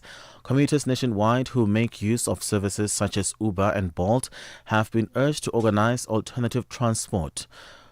President of NEFSA, Elijah Uhuru Lihowane, says the national strike is imminent. U.S. President Donald Trump says he might send someone else to represent the U.S. at the upcoming Group of 20 G20 Leaders Summit in South Africa in November. He told reporters that he has a lot of problems with South Africa because of its bad policies. Trump has cut off aid to South Africa and offered Afrikaans farmers asylum based on a fantasy version of South African land rights. Pretoria has clarified that the recently adopted Expropriation Act is not a tool for land seizure, but rather a constitutionally mandated legal process designed to ensure equitable access to land. The Deputy Minister of Electricity and Energy in South Africa, Samantha Graham-Murray, says the country intends to build a bigger nuclear energy site. Murray made the remarks at the third G20 Energy Transitions Working Group in Sun City in the Northwest Province. This as the top 20 economies in the world have gathered to discuss the role of nuclear energy as the world tries to mitigate the effects of climate change. The African Development Bank arm lending to low-income countries will start raising $5 billion from capital markets every 3 years from 2027 as donor countries such as U.S. cut support. The Africa Development Fund facility has provided $45 billion in concessional credit to 37 low-income African countries since it was established in 1972. It counts the U.S. as its biggest cumulative donor, but President Donald Trump's administration wants to cut $555 million in funding. And Morocco's annual trade deficit widened by 18.4% to $17.8 billion in the first 6 months of this year. Imports were up to 8.9% from a year earlier to $43 billion, outweighing exports at $26 billion, up 3%.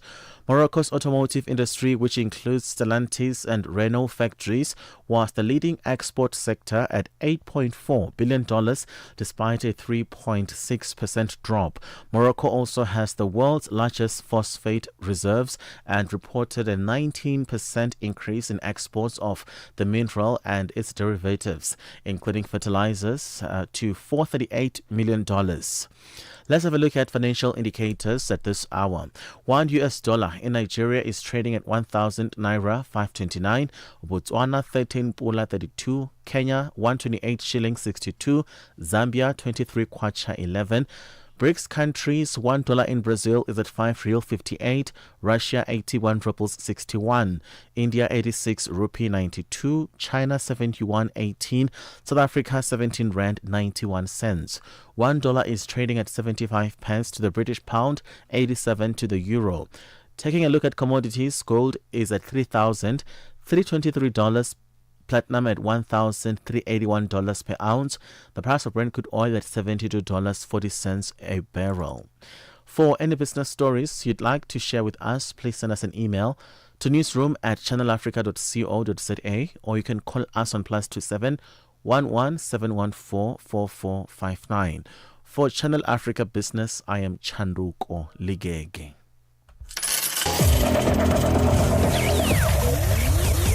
Business news on Channel Africa. The African perspective. Ukatili wa kijinsia unaharibu maisha na kutenga jamii. Hutokea nyumbani, shuleni, kazini na mara nyingi kwa ukimya. Lakini hauwezi kuendelea. Ukiona, ongea. Ikiwa unaumia, funguka, kwa sababu kutofanya lolote sio chaguo. Sikiliza vituo vyote 19 vya redio kuanzia Jumatano ya tarehe 23 Julai kwenye mijadala, ushauri, tamthilia, maonyesho ya elimu na mahojiano na wataalamu, manusura, watunga sheria na nchi nzima iliyoathirika na ukatili wa kijinsia kwenye vituo vyako pendwa vya redio.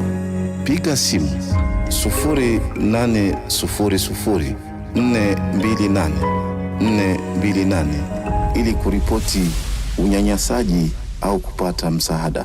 GBV ikomeshwe na wewe. Ujumbe huu umeletwa kwenu na shirika la SABC. SABC Sport brings you Chasing the Sun, a powerful 5-part documentary series about the Springboks, telling the rousing tale of their path to redemption and ultimate World Cup glory in 2019. Starting on the 13th of July at 7:30 p.m. Central African Time on SABC2, tune in every Sunday for the highs, the heartache and the heroics that made rugby history. Stream each chapter on SABC Plus anytime, anywhere, no subscription needed. Don't miss Chasing the Sun this Sunday at 7:30 p.m. Central African Time on SABC2. Palesa and Benjamin fuel your day with fresh African perspective on Channel Africa.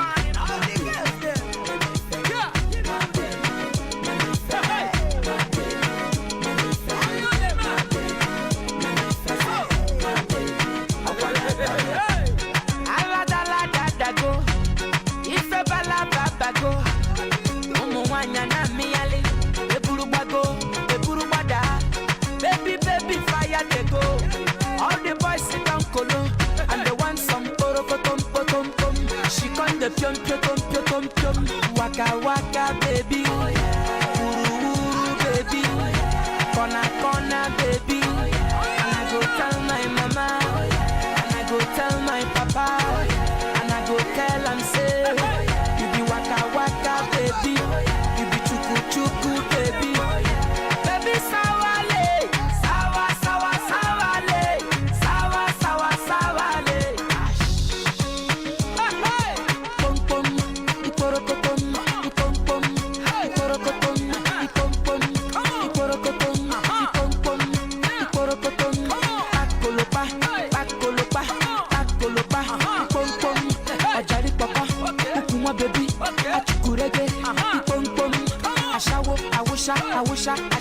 Ashawo, pom pom. Pom pom. And the baby sawa lele. Sawa le. My baby, let me feel it. My baby, let me feel it. My baby,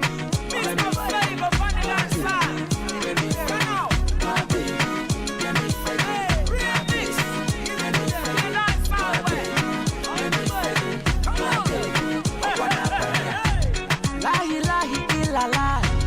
Pokemon where the suya, aki alcohol. Me I want to chop money, I get them plenty. Looking for sexy. I want some pom. She con the pion.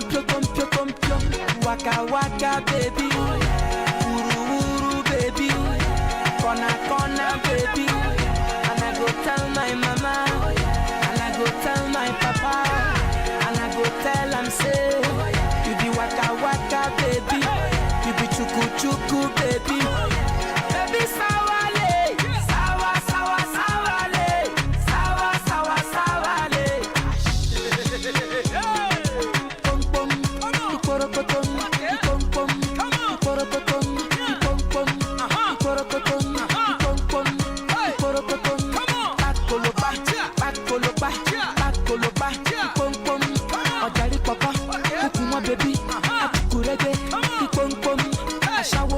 awusha, awusha, ashawo, ashawo, awusha, boom, boom.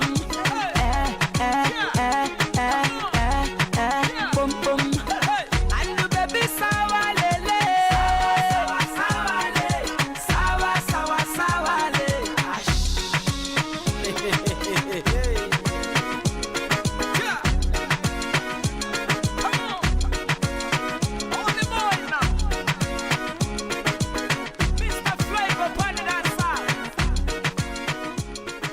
Hey, that's a beautiful one there. It actually reminds me of the Kwasa Kwasa days. That's Flavor with one titled Noir Baby. It's 46 minutes past 10 o'clock Central African time. This is On The Move on DSTV channel 802, OpenView 628, and on the SABC Plus. Thank you for joining us there as well on our live stream. It's always good having you there as well. We see you. We don't take it for granted. If you want to check how the studio looks like, let us get into the action with you as you join us on that live stream. Remember, our live stream is on our YouTube page, but also it is there on Facebook. Well, earlier on we were speaking about what was the last time, or when was the last time you actually did something for the first time, and we got a response from one of you. Let's hear what you have to say. Hi, my name is Amanda Chikara, and I'm a former journalist who transitioned into PR in 2016. This September, I'll be launching an online magazine, a long-held dream that I've carried close to my heart for years.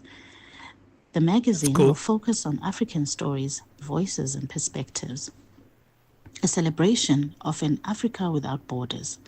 For the longest time, fear held me back. Oh, nice. Fear of judgment, fear of not being good enough. I questioned whether I had what it takes to step into the vision fully. But I've realized that the dream never left, and neither did the calling. So now I'm moving forward in spite of my fears. I'm choosing to believe in my voice, my purpose, and the power of telling our own stories as Africans. Africa is rich with stories that need telling, and I'm finally ready to be part of that narrative, boldly, honestly, and without borders. Hey, that's so wonderful. I love that one. And at first I thought it was a PR ad. Yeah. And then as she continued speaking, I was like, hey, this is fantastic. Yeah. This is what we should be doing, telling the stories of our continent. And many times we think our stories are not relevant. But I love the fact that she actually started doing something. She was a journalist, also started something new in PR. And then now she's going back to something that she's always wanted to do as a journalist. Wonderful story there. Yeah, really great. And to feel that, you know, someone who has also grown, and you're like, oh yeah, maybe the dreams that I had when I was younger aren't relevant anymore. Yeah. But the reason why we call them irrelevant is because we just let fear overcome us to not pursue them at that time. And just because they're all dreams of ours doesn't mean they've gone anywhere. They're still somewhere deep there, hidden within us. And for her to take the step to say, actually, that dream still exists in me, and I've just overlooked it because I was too afraid to go after it. So now I'm going to do exactly that. I'm going to do this for the first time and conquer that fear. Yeah, and confronting fear is an amazing thing to do. Not easy. Many times we think confronting fear is something that happens in a moment, just like that. But it is a constant thing that you have to confront. So congratulations to you for that wonderful exploration that you're making and doing something that you love, but making sure that also that something is something that's going to make an impact on the African continent. Kudos to you. Have you started something that you've never done before? When was the last time you did something for the first time? Let us know on that WhatsApp number. You can voice note us. We'd love to hear from you. +2763 406 9126. +2763 406 9126. Este é o Caleidoscópio de Canal África, com Moreno Samo e João Yabalá.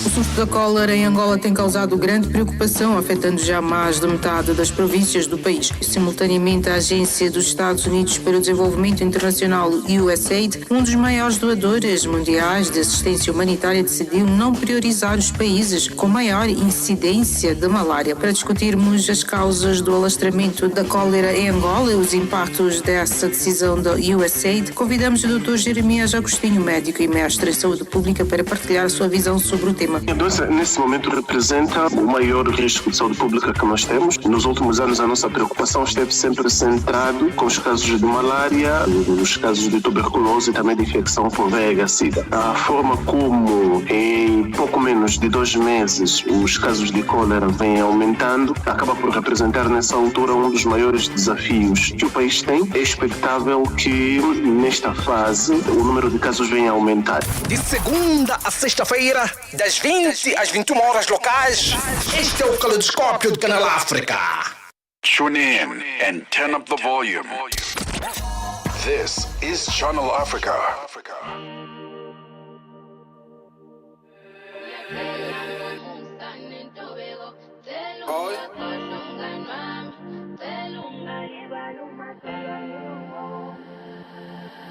Baba mawusisa mina namhlanje ngiyacela ngomusa nentobeko cela ungakhohlwa mngani wami cela ungalibali umakhelwane wami wakhona ukuvuka kwami namhlanje I know angingcono cela ukhumbule umndeni wami cela ukhumbule abazali bami Baba mawusisa mina namhlanje ngiyacela ngomusa nentobeko cela ungakhohlwa mngani wami cela ungalibali umakhelwane wami wakhona ukuvuka kwami namhlanje I know angingcono cela ukhumbule umndeni wami cela ukhumbule abazali bami Elinye ilanga ngahlangana nekehle selithe ukhula iminyaka lathi zwana mntanami ngimdala mntanami ngimdala zwana ngami ngimdala mntanami ngimdala emhlabeni ngiyaphiliswa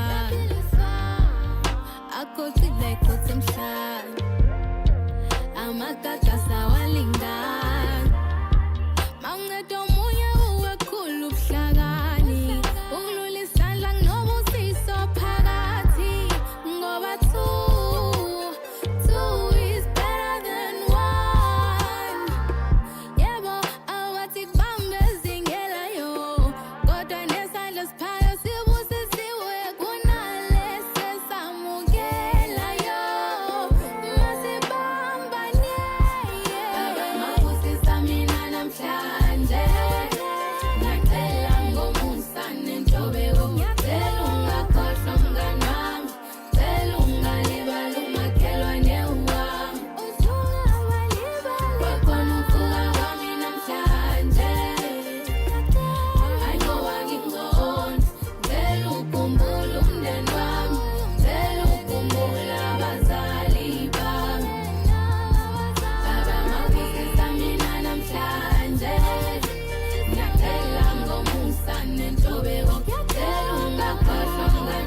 It's Nomfundo More. This one is titled Izbusi. So right here on Channel Africa, giving you the African perspective. It's 10:55 Central Africa time. We're about to wrap up the second hour of On the Move, going into the third. So thank you so much for staying with us. And of course, if you've just joined us, we had a great conversation about the improvement of the public healthcare system here in South Africa. In fact, our mortality rate has decreased, meaning that we are living for longer as South Africans, 64 and 67 years respectively for males and females in 2025 versus 52 and 57 in 2002. That means something right is happening, and we usually want to, just criticize the public healthcare systems more than appreciate some of the good they've done over the years.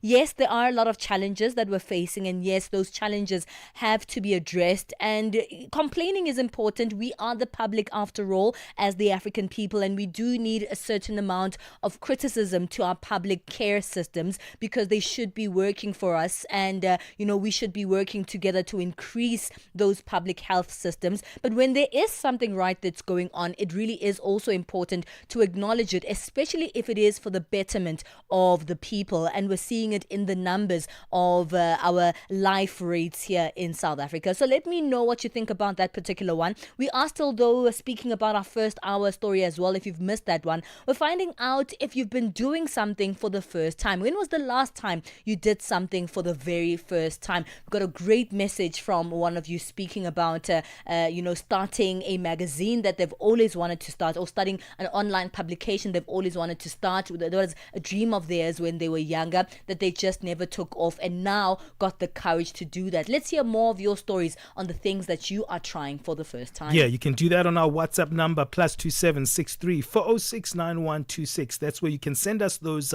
voice notes. We'd love to hear from you. Well, what's coming up on the show is our Live Well feature. Earlier on, I was speaking about some myths that we have around organ donation. We're not going to be focusing on myths. We're going to be talking about organ donation overall. But there are certain things that we as Africans think about when we think about organ donation.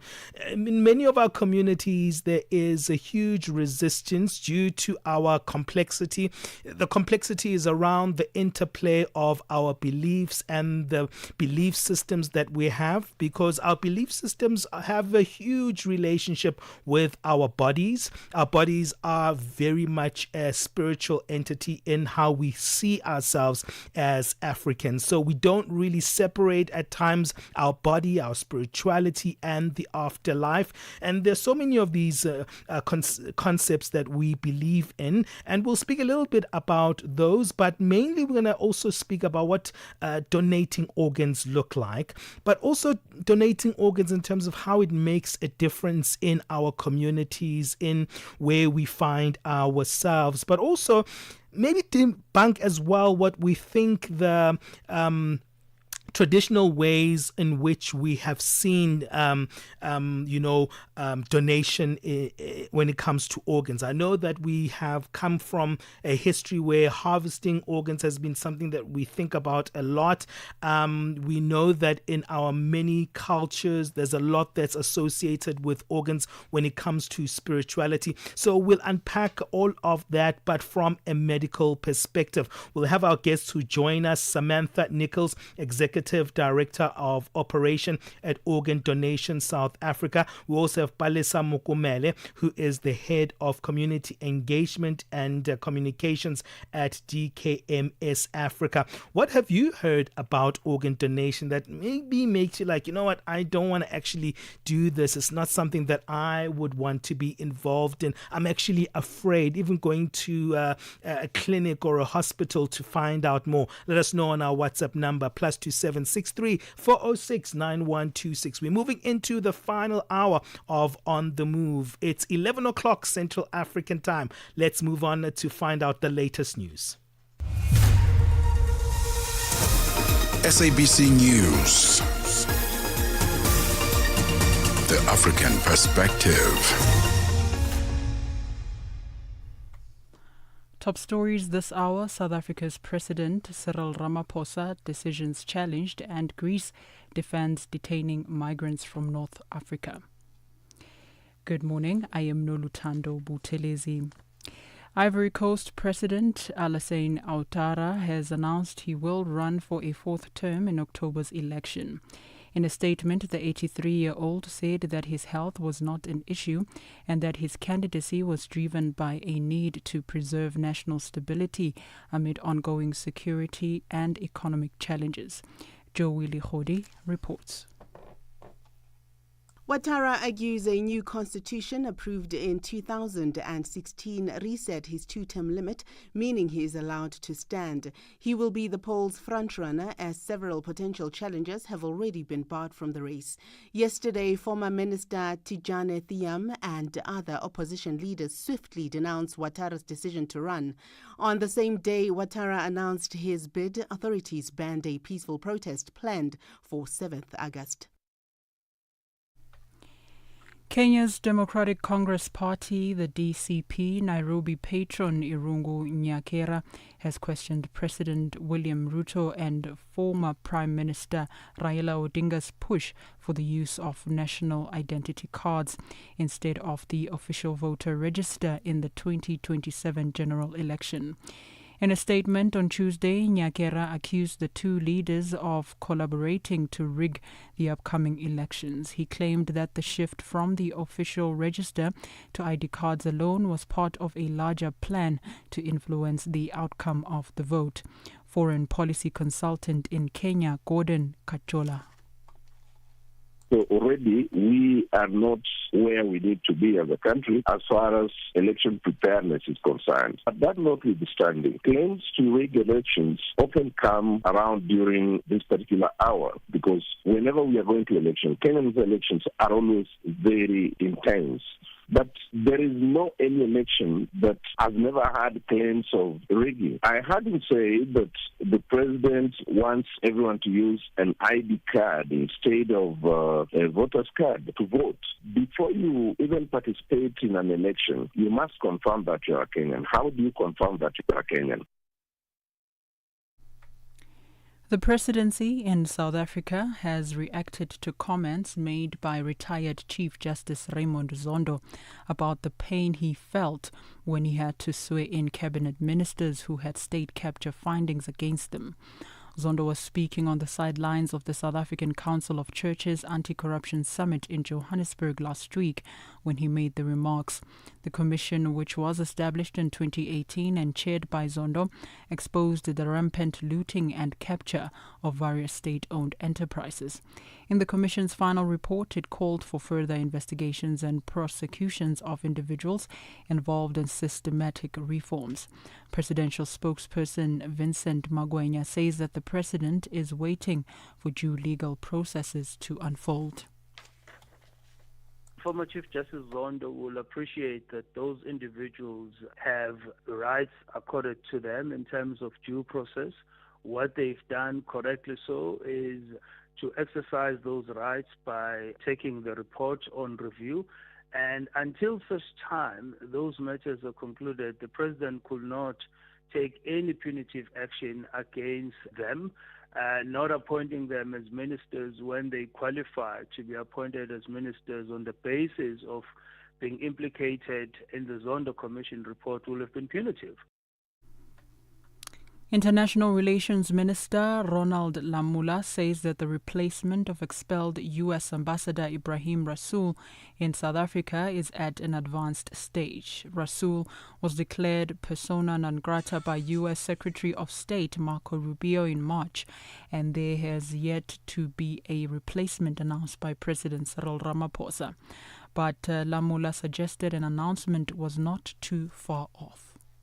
It is an important consideration, but you should remember, Sharon, that our ambassador was expelled. So we have now to ensure that we look at all the due processes and ensure that whoever that we send, it's someone that we can ensure that it does help to reset the relations. So it is a consideration that it is being looked at and it's at an advanced stage.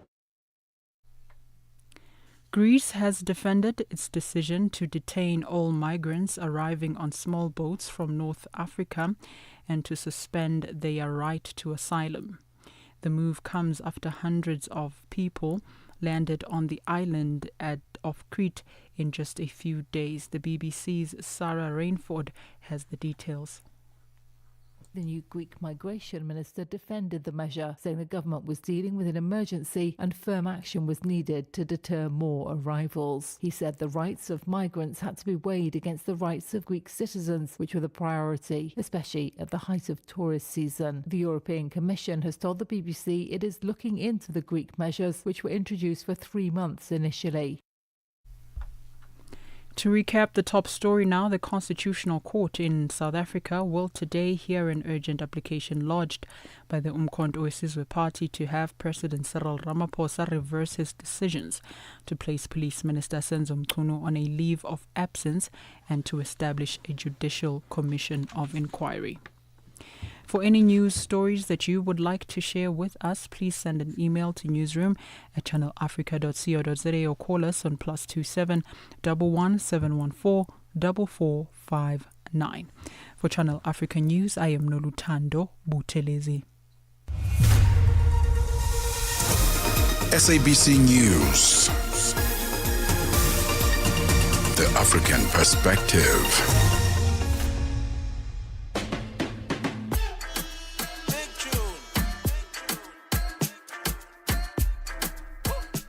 Hey, you know, critically ill patients who need organ transplants are usually desperate. They're in a race against the clock, and unfortunately, time is not always on their side. However, we as society, when it comes to organ donation, there's a lot that we don't understand, but there's also a lot in our cultures and in the way that we live that makes us misunderstand what organ transplants are all about. So there's a lot of misinformation.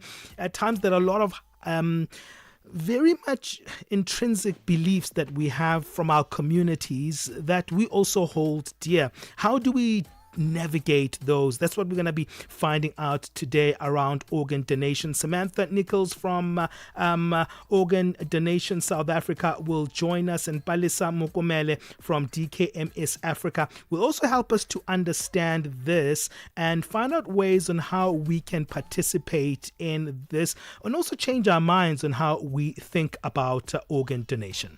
Yeah, a really important conversation indeed, because I think we always think about organ donation from a perspective of us donating the organs. But have you thought about the fact that you might be a recipient from an organ donor one day, and you might need, an organ donated to you. Absolutely. And because of that, because we think of ourselves only as the donators and not as the recipients of donations, we remove ourselves from the conversation of organ donation. Now imagine if we all don't want to donate organs and one day you needed an organ donation. Would you say that it is appropriate not to donate organs at all? Yeah, maybe we should look at that conversation from both aspects instead of one, so that we can really get the gist of really the life-saving abilities that each and every one of us have just from that one decision of donating organs. So let's go into that conversation in this hour of the show. Keep joining us no matter where you are. If you're in the office, if you're working from home, or if you're just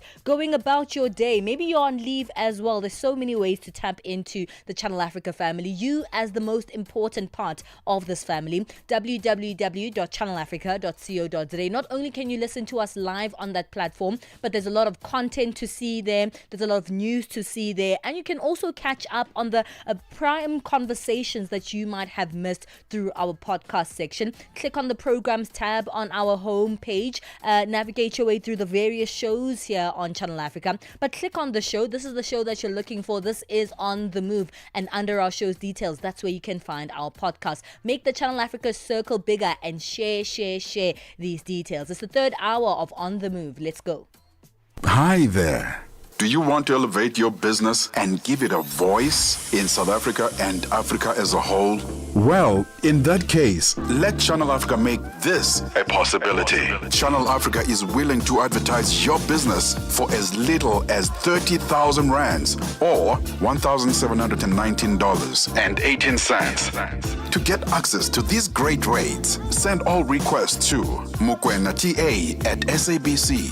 That's MOKOENATA at SABC. Channel Africa, the African perspective. 9 to 12 midday Central African Time. On the Move with Palesa and Benjamin Moshatama.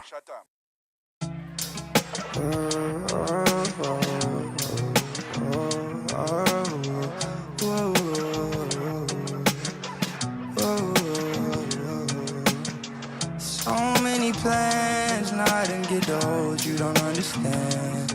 Every day I'm wishing for another chance, another moment praying that the time will pass. Please, never leave, treat me like you gold, baby, treasure me. You're the only person that I ever needed. Hard to stay afloat. Heart being in the dark, I'm trying to hold on to my hope. Lying if I said I'm doing fine, it's hard to show. Planning on a day we never got, it really wasn't time to go. You're the only reason driving, making, fighting for this worth it. You're the only reason trying to make a difference gives a purpose. I'm still here at your service. I need you like it's urgent. I'll give all that I gotta have you back, and I ain't trying to pay for perfect. And I questioned your heaven, got your attending. And the day that I got that news, I wish you kept on this damn pendant. I'm too hurt to be pretending. Got a scar that's on my heart that can't be mended, and it hurt that I can't have you in the prison. So many plans, now I didn't get those, you don't understand. Every day I'm wishing for another chance, another moment praying that the time will pass. Please, never leave, treat me like you gold, baby, treasure me. You're the only person that I ever needed. Losses, I took them all, nigga, then some. Hold on the crosses, I lost my friend, you're my best one. You had me smiling, giggling, you ain't know what tense was. No goodbye from you, could've never seen the outcome. Inside, that's where I kept it, had to suppress it. Been gone a while, time to time, I still hit your message. Hey man, that's Nadia Nakai featuring Cash CPT with one titled Never Leave. It's 12 minutes past 11 o'clock Central African Time. You are listening to Channel Africa.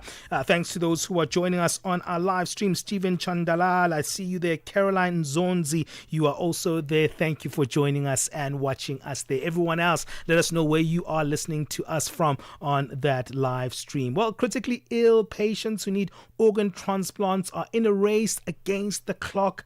Unfortunately, most of the time is not on their side. Almost anyone can be an organ donor regardless of their health status. However, many do not take the step of registering to become a donor out of fear, although those fears are oftentimes unfounded. Unfortunately, misinformation and fear prevent many of us from providing this life-saving gift. We talk about the importance of organ donation and dispel some of the myths around it. Joining us is Samantha Nichols, Executive Director of Operation at Organ Donation South Africa. We also have Palesa Mokumele, who's the Head of Community Engagement and Communications at DKMS Africa. Thank you, Samantha. Thank you, Palesa, for joining us. Let me start the conversation. Sure, it's a pleasure. Let me start the conversation with you, Samantha.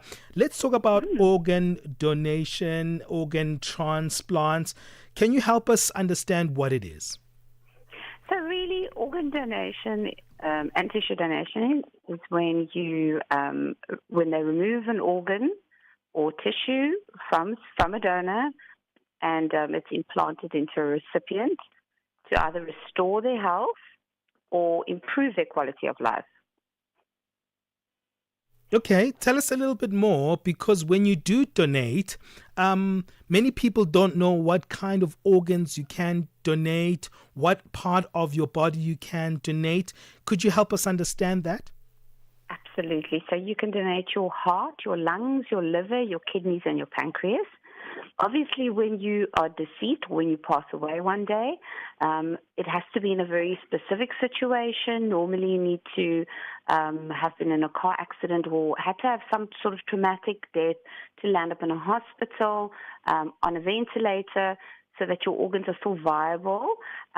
You can donate a kidney and part of your liver while you're alive. Many people do that in South South Africa, especially kidney donation, so you can live with a normal life with one kidney. Sure. And then you can also donate tissue. Tissue can improve the quality of up to 50 people's lives. Also, when you pass away, your corneas can restore sight. Your skin is life-saving. You know, people that have been very badly burnt, and then bone. So bone, skin, corneas, and heart valves can also be donated to improve quality of life or restore life. Okay, I'll come back to you, Samantha. Let me come to Palesa. Palesa, welcome on the show. Let's talk a little bit about DKMS Africa. What do you guys do, and why are you involved in this area of donation? So we are an international non-profit organization that's dedicated to the fight against blood cancer and blood disorders. So we do a different kind of donation, which is your stem cells. Many people struggle to find matching stem cell donors, and therefore we find unrelated matching stem cell donors for patients all over the world. Yeah. Let's talk a little bit about that. What are stem cells? Someone might say, oh, Ben, you know, we all know what stem cells, but no, not everyone know what stem cells are and what kind of donations go with stem cells. Could you help us understand that further? Absolutely. So stem cells are basically your bone marrow. With a patient who needs a stem cell transplantation, their blood is malfunctioning, and therefore they almost need a new engine. And this is what we do at DKMS. The process itself is a little bit complicated in the sense that before we get to the process of donation, we first need to establish that two separate people or two strangers, in many cases, share the same genetic makeup, right, or the same genetic markers. And so there's a medical test involved before the person actually gets to donate. But the stem cells are brought into your bloodstream, and this is how they're taken from your body. So there's no drilling into bones, which is some of the misconceptions that people have. The stem cells come from inside your bone into your bloodstream, and then that's how then you get to do the donation. Well, that's quite fascinating, and I really want to get into that a little bit later, but I'm going to bring back Samantha into this conversation when we're speaking about organ donation. There's a lot of fear associated with people donating their organs, which is probably why there's a huge issue with recipients or those who need those donations to actually receive them. What do you think are some of the biggest fears that people have about donating their organs? I think the one of the biggest is that people think that doctors will remove organs before you've died. So we always say to people, doctors are there. They are there to save your life. And the team that is called in to remove the organs, or actually not even remove the organs, the team that's called in to ask the family for permission. So there's a whole process involved. I've actually been able to witness removal of organs from a donor in a hospital situation, and the process that's involved there is so many steps involved. Consent is required from the family. The doctors have to two doctors who are independent of the transplant team have to do tests to ensure that brain death is certified. It's internationally recognized tests. The person can never recover. It's not like being in a coma. So I think the biggest fear for people is that doctors or organs will be removed before they die or because someone lands up in a specific situation, and that's not true. So we want to reassure people that, every single test and process is followed meticulously, and it's quite a process. And then the families ask for consent at the point where there is nothing more that can be done. And also the body will naturally give in. So after a few hours, 12 to 24 hours, even on a ventilator, the person will die. So it's at that point where they then speak to the family. I think other misconceptions or fears, people think that it's going to cost us a lot of money. There's no cost to the family at all. Once the organs a person's been diagnosed brain dead, from the point of removal, speaking to the family, etc., there's no cost to transport the organs or any cost to the family at all, or to the state of the person who is the donor. Other examples, I suppose, would be delays to burials or funerals, and there is no delay if your a Muslim, they would take into account that you need to be buried within the day. So they would do everything to sort of follow the correct process.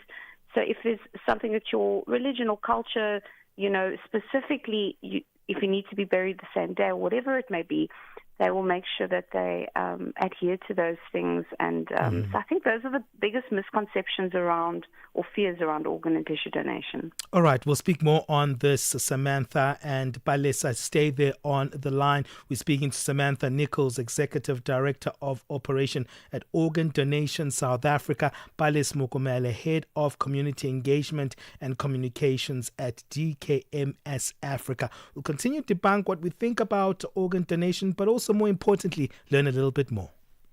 Africa at Play with NETO Chairman. The Confederation of African Athletics, CAA President Mr. Hamad Kalkaba Malboum, talk to us about the state of athletics in Africa as it stands, and what picture are you looking at 5 years later? Yeah, athletics in Africa is strong. We are able to organize our major events in time. Like this year, we will have the under-20 and under-18 African Championship in Nigeria. Next year, we will have the senior in Ghana. In 2027, we will go back to Algeria to organize the under-18 and under-20. And then 2028, we will have the senior championship in Gaborone in Botswana. Well, by this program, we can increase our performance. And at the same time, we are considering the fact that within the British Federation, they are identifying young talent every year within the national program, within the scholarship championship. And so the athletics in Africa is in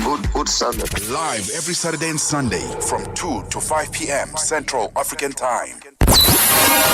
Step into the heart of the day on the move with Palesa and Benjamin.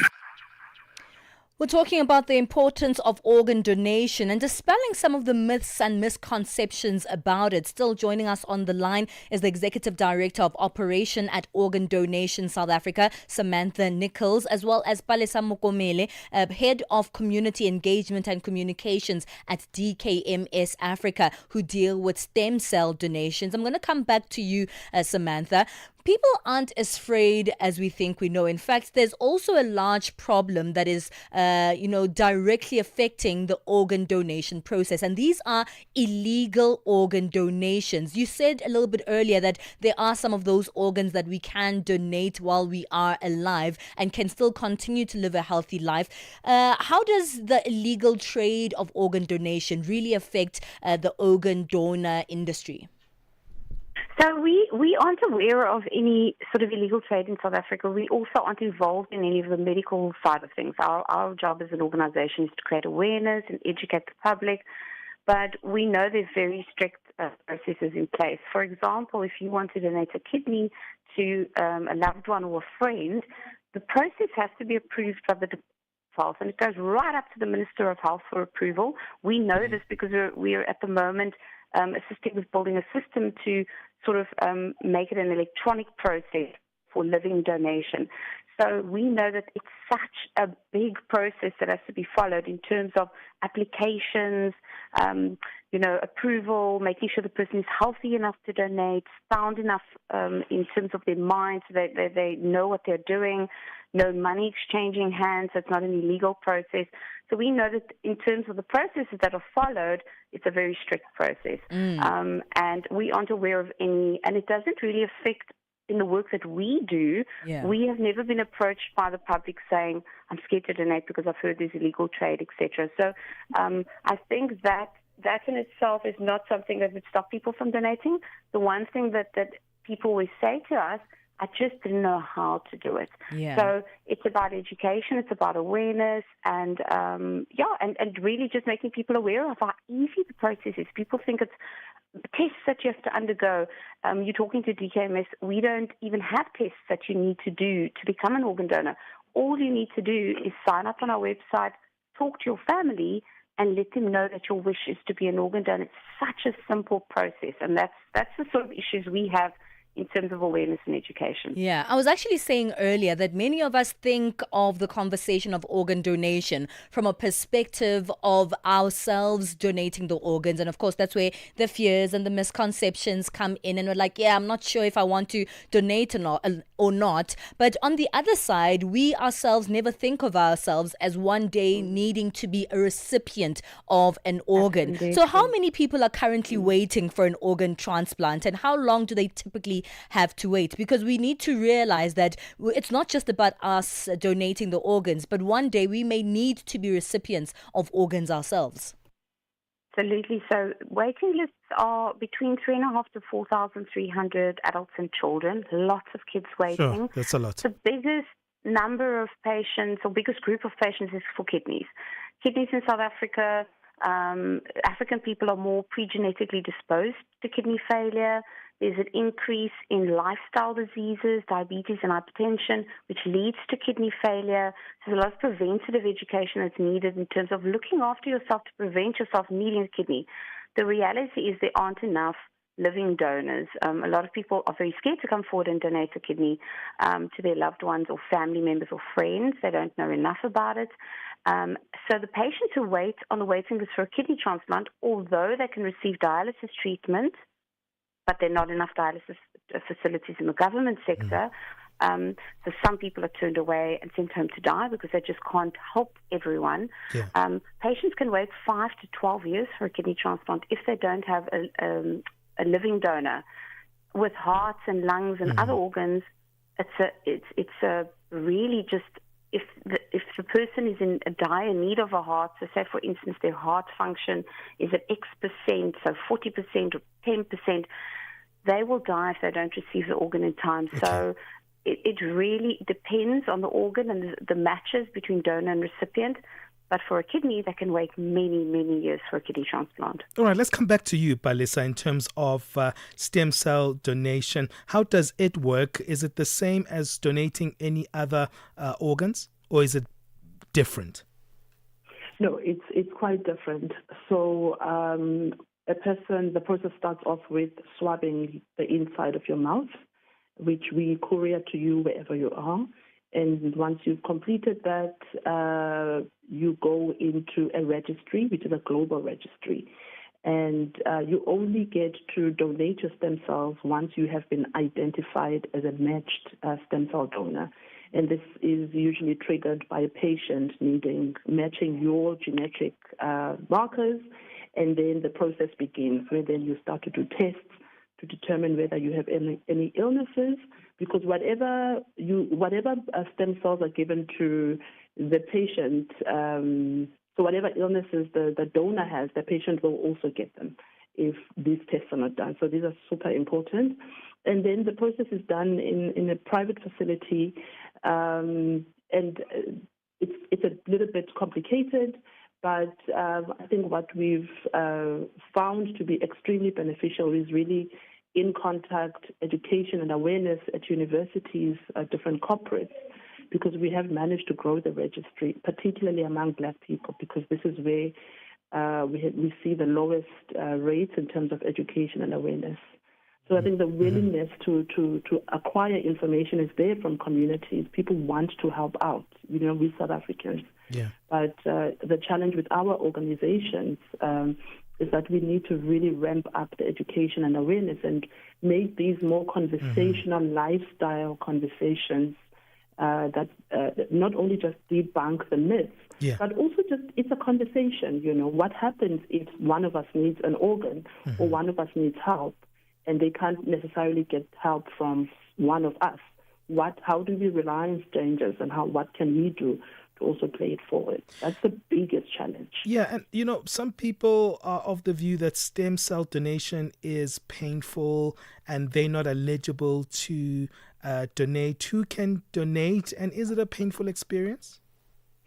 It's not a painful experience. People who have donated have gone home after the donation or after the stem cells were taken from their body. So they often say that they experienced a little bit of a headache or felt a bit feverish, but we look after them for years after they have donated. And I think the beauty of it is that the patient who's waiting for the stem cells is, that's their last chance to live. So the beauty of it all is that someone else really gets to live a much improved life, and often this is their only chance to have a second chance to live. People between the ages of 17 and 55 years old and in general good health are encouraged to register on dkmsafrica.org.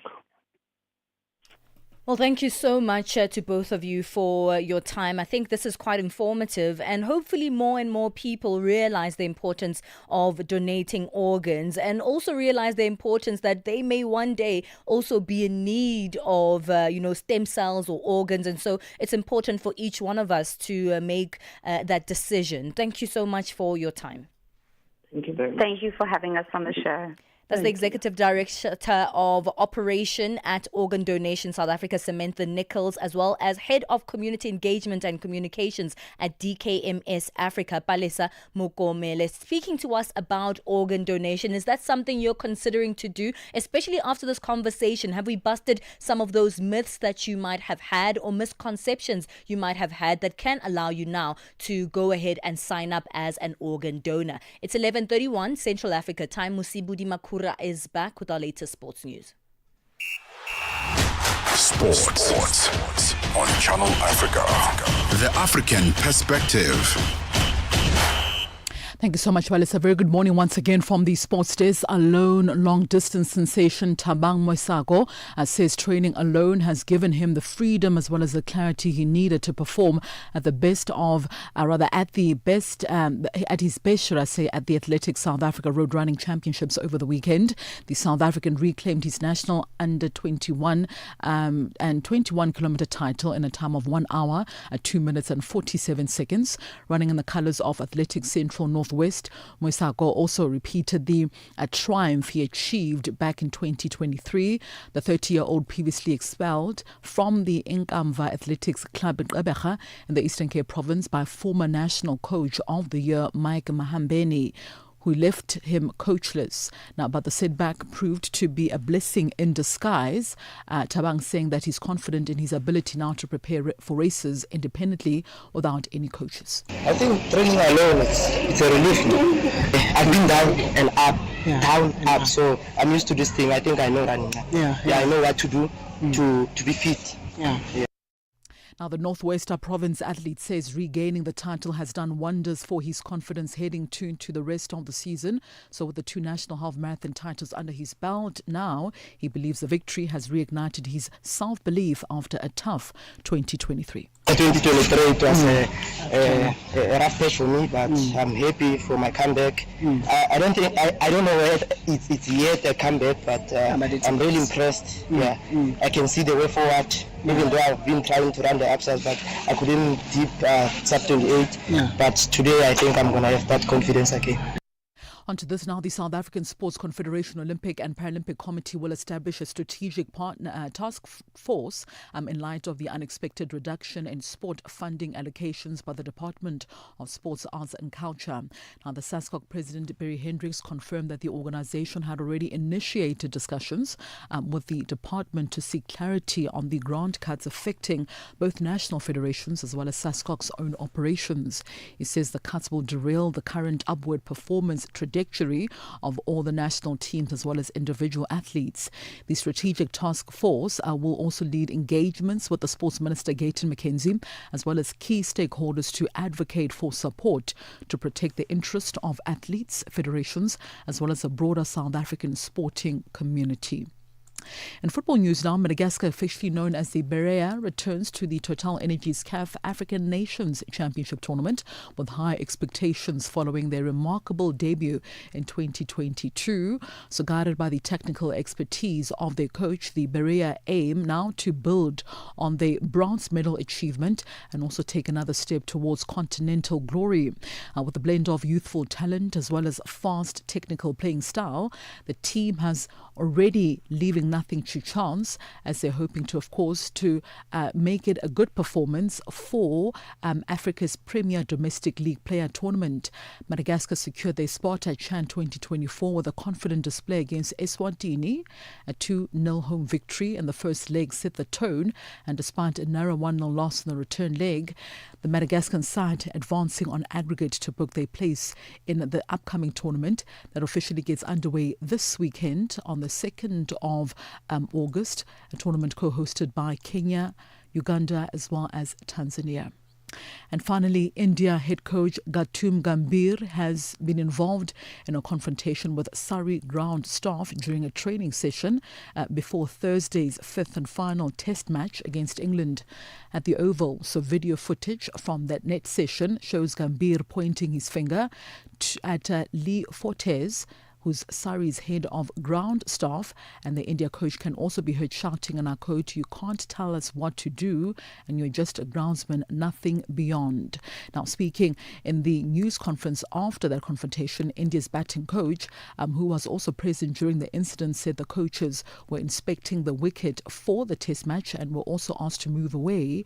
With no specific outdoor practice area, India used 3 practice wickets surrounded by the nets close to the test match pitch, which is a standard procedure.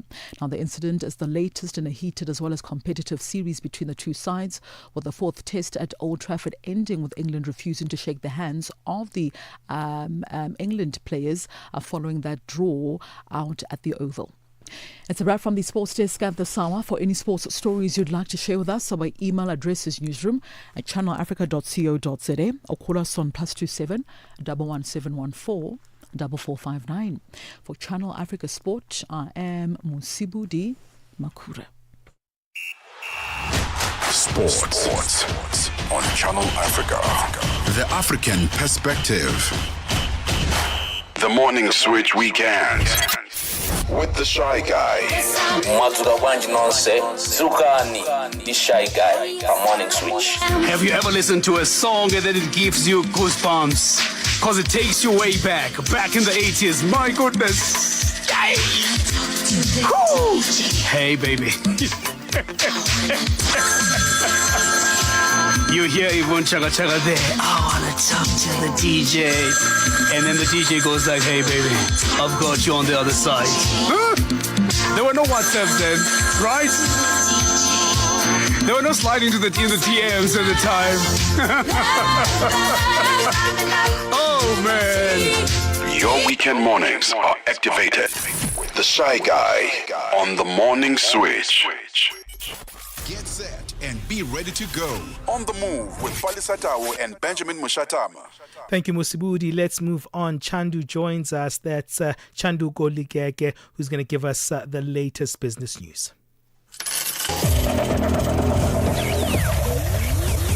Business news on Channel Africa. The African perspective. Thank you, Benjamin and Palesa. Good morning. The National E-Hailing Federation, NEFSA, in South Africa has warned that e-hailing drivers are preparing for a national strike over what they call exploitative working conditions.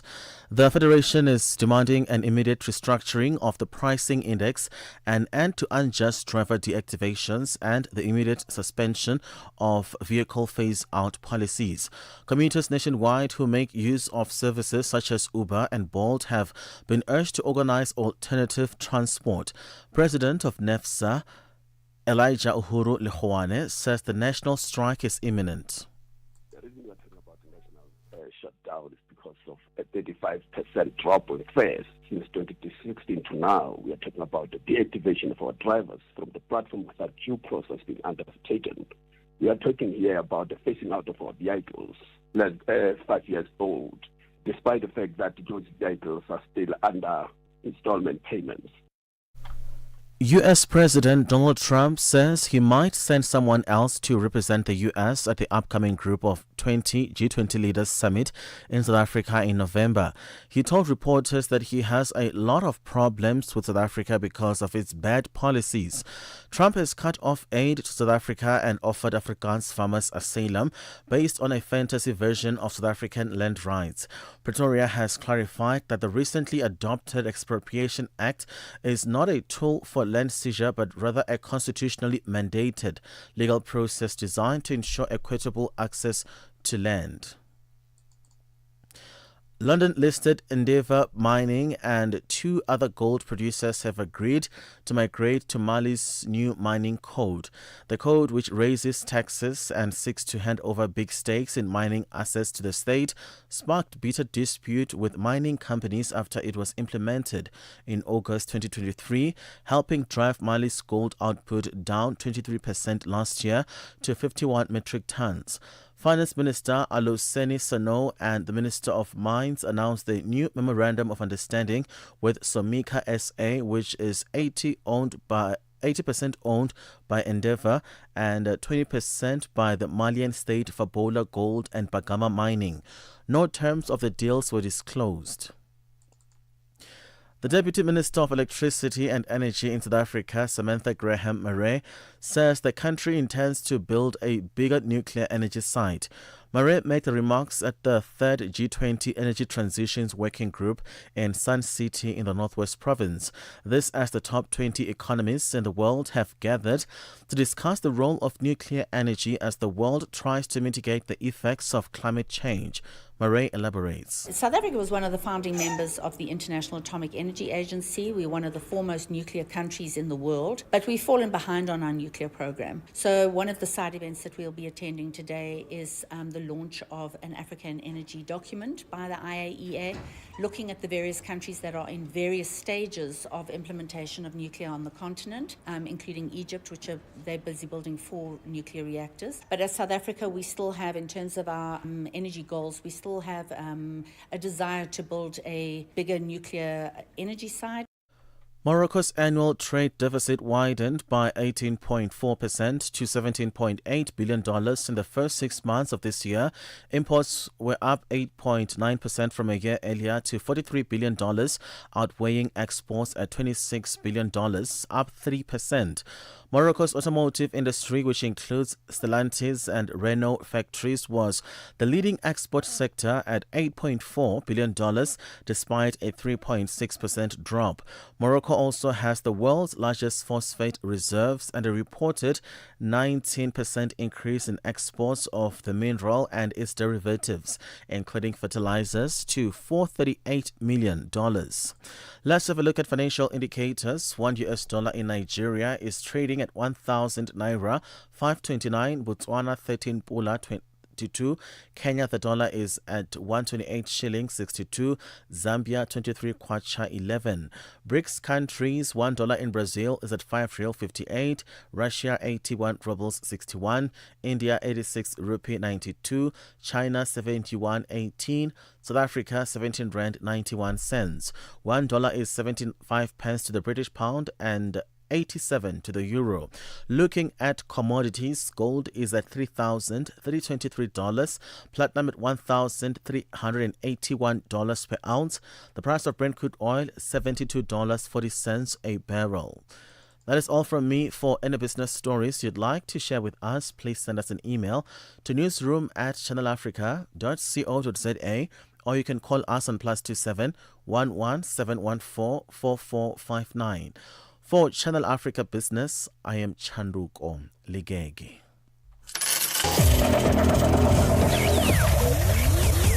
Business News on Channel Africa. The African Perspective. In this episode of Channel Africa Conversations, Peter talks to Dr. Thulisile Buddha, an academic, author, and an expert in indigenous knowledge systems. Join us for a compelling discussion on preserving African languages and traditions in the digital era. Dr. Tulisile unpacks the role of educators, explorers, and how technologies like AI can support cultural preservation, and challenges us to rethink how we honor African heritage. You can find the episode on YouTube, SABC Plus, and on our website, channelafrica.co.za. This episode is a must-listen for educators, creators, and change makers across the continent. Channel Africa, the African perspective. SABC Sport brings you Chasing the Sun, a powerful 5-part documentary series about the Springboks, telling the rousing tale of their path to redemption and ultimate World Cup glory in 2019. Starting on the 13th of July at 7:30 p.m. Central African Time on SABC2, tune in every Sunday for the highs, the heartache, and the heroics that made rugby history. Stream each chapter on SABC Plus anytime, anywhere, no subscription needed. Don't miss Chasing the Sun this Sunday at 7:30 p.m. Central African Time on SABC2. Get set and be ready to go. On the Move with Palesa and Benjamin Moshatama.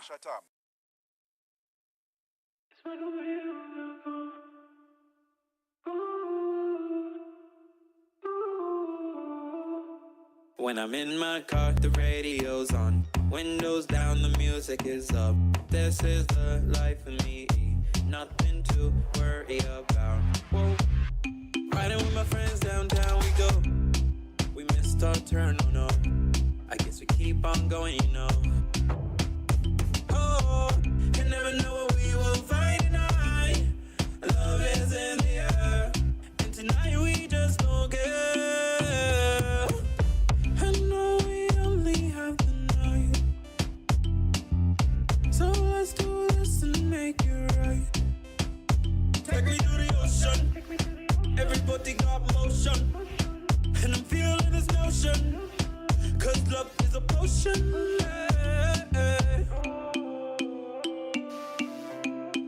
Take me to the ocean.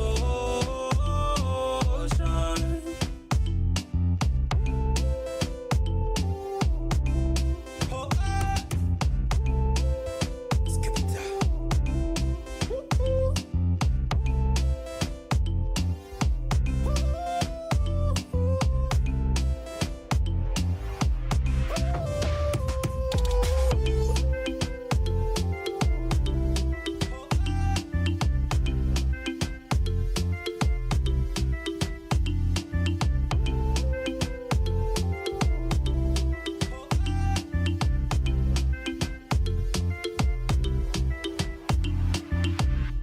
Everybody needs someone in life, hey, to live life and enjoy the time.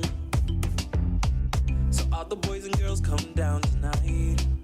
Find someone you like and live it up tonight. Oh, you never know what we will find tonight. Love is in the air, and tonight we just don't care. I know we only have the night, so let's do this and make it right. Take me to the ocean. Everybody got motion, and I'm feeling this notion. 'Cause love is a potion.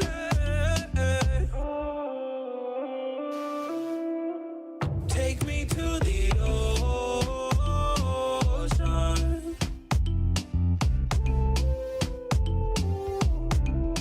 Oh, skip it down.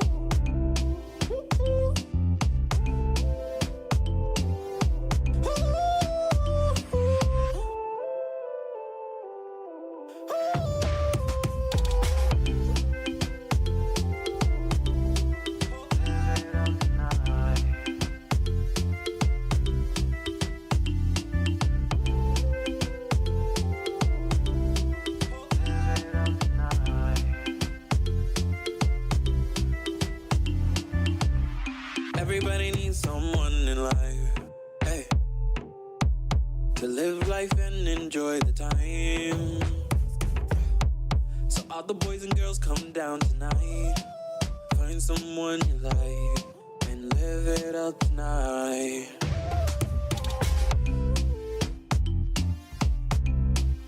Live it up tonight.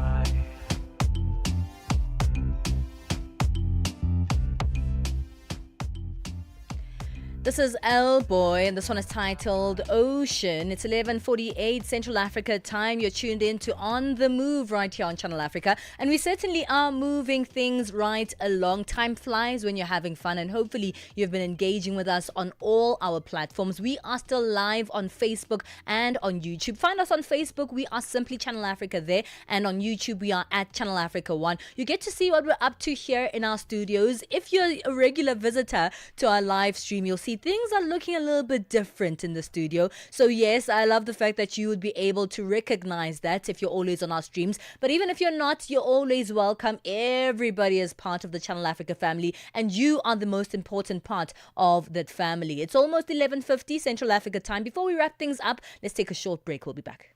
The Morning Switch Weekend with the Shy Guy.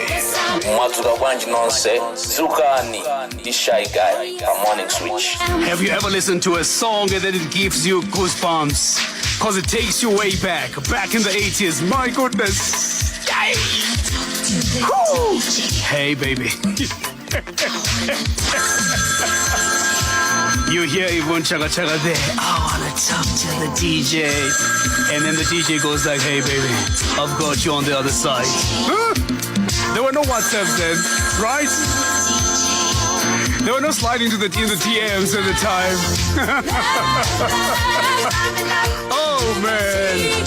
Your weekend mornings are activated with the Shy Guy on the Morning Switch. Get set and be ready to go. On the Move with Palesa and Benjamin Moshatama. So in the first hour of today's show, we're talking about trying things for the first time as an adult. And, we established that it is quite, it's scary. It's jarring to try something new when you're already old, because we're also just like in the hustle and bustle of things. Taking care of our bones. Taking care of our old bones. Taking care of our careers, of our money, taking care of our family and our elders and everything else. It's a lot. We really don't have enough time to try new things. But it's good to hear that people actually are trying their best to delve into trying new things. And it reminded me about really a childlike nature of trying things. Because think about a child, right? Mm-hmm. No matter what comes in front of them, they don't have any experience of that and they just go for it. Yeah. And that really, stimulates their imagination. When was the last time you used your imagination? So I came across this particular TikTok video from the handle @LuckyGirlSyndrome_Muse speaking about bringing back that childlike nature. Listen to this. You gotta be childish. You gotta be childlike. You need to get back to your childish roots. What do I mean about this? You need to blast music, dance, be just like a child. You need to tap into your childish behavior. You need to go outside, run outside with no shoes. You need to laugh till you literal tears come out of your face. You need to draw. You need to just be silly. Buy a toy gun, play, put some water in that toy gun and start spraying people. You just tap into your childish behavior. Because what you don't understand, life is based on your childish nature. It's based on your imagination. If you shut that portion of yourself up and become too serious, you're blocking a lot of things. And because you are not childlike, have you seen how vividly descriptive kids are of their imagination? When you tap into that, it becomes that much easier for you to manifest. It's so easy for you to tap into that person who's able to achieve manifestation. Let me know in the comments what type of childish things you do to tap into your childlike nature. So when was the last time you did something childish? I think I do a lot of childish things. Yeah. I don't want to lie. Like randomly, I do a lot of random childish things. And I really enjoy that part of my personality because it just reminds me that, I'm human, also just having the human experience. We take ourselves way too seriously. And when I'm drawing and when I'm, barefoot out in the garden, or I take a moment to play with my son, it just reminds me that, hey man, it's actually not that serious. And we can explore parts of ourselves that we think we've lost, but we're still somewhere in there. Yeah, I told you I just got rollerblades, so I'm going to start rollerblading again. I hope I can stay stable. I hope that I can stay balanced. Yeah. And these are adult rollerblades, so I have to learn how to brake. I've been kind of falling a lot. Yeah. And there was a time I was going downhill a little bit, and I couldn't stop myself because those brakes you were do not like one there. of these? I had to do those kind of tricks, but I'm learning. And that's something that I'm learning. I'm also learning like different techniques of using a skipping rope. Yeah. So that's kind of something that I'm getting. I'm investing in buying different skipping ropes. There are heavier skipping ropes. There are lighter skipping ropes. Yeah. So I'm enjoying skipping when I'm at the gym. That's something that I'm enjoying a whole lot. And I'm checking out the guys on Instagram, on TikTok, who are like expert skip ropers. Yeah. So I'm really enjoying that part. Also, what about play dates, right? Most of the time now as adults, when we hang out or catch up with our friends, all we do is like, let's go get drinks, let's go have dinner. It's always these serious things. Mm-hmm. But, when we were children, we really used to enjoy the company of our friends because we used to play together. Yeah. So maybe just get a play date with your friends. Say, hey guys, let's meet. And it doesn't have to be the expensive ones. I mean, there are things that, cost money that you can go and do, like, one of those indoor gaming arenas where you swing or you have trampolines and you jump. And that could be a great way to actually engage with your friends in a very different manner. Or let's go swing. When was the last time you went to go swing with your friends? Meet your friends at a park and go and swing. Get a play date and enjoy a different kind of environments with your friends as well. So let us know, what are some of the things that you do or you've done for the first time? That was our first hour question, but you can extend that to also think, hey, when was the last time you actually did something childish? Have fun, be free, man. It's 11:55 Central Africa time. We have to bring Lulu Gabu in to check out what's coming up on today's Africa Update, but for now, let's take a quick break.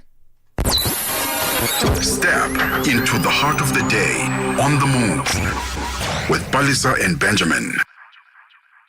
Get set and be ready to go. On the move with Palesa and Benjamin Moshatama. Es-tu préoccupé par quelque chose? Es-tu passionné par les questions qui comptent? As-tu une voix qui mérite d'être entendue? Eh bien, nous avons la plateforme parfaite pour toi. Téléphone-nous ou fais-nous un WhatsApp au +27 66 408 87 42 et nous te rappellerons. Sois dans la conversation. Salut Channel Africa, ici Beno le Diamant Roche et Bina l'Export depuis le Cameroun, le pays des lions. Voilà.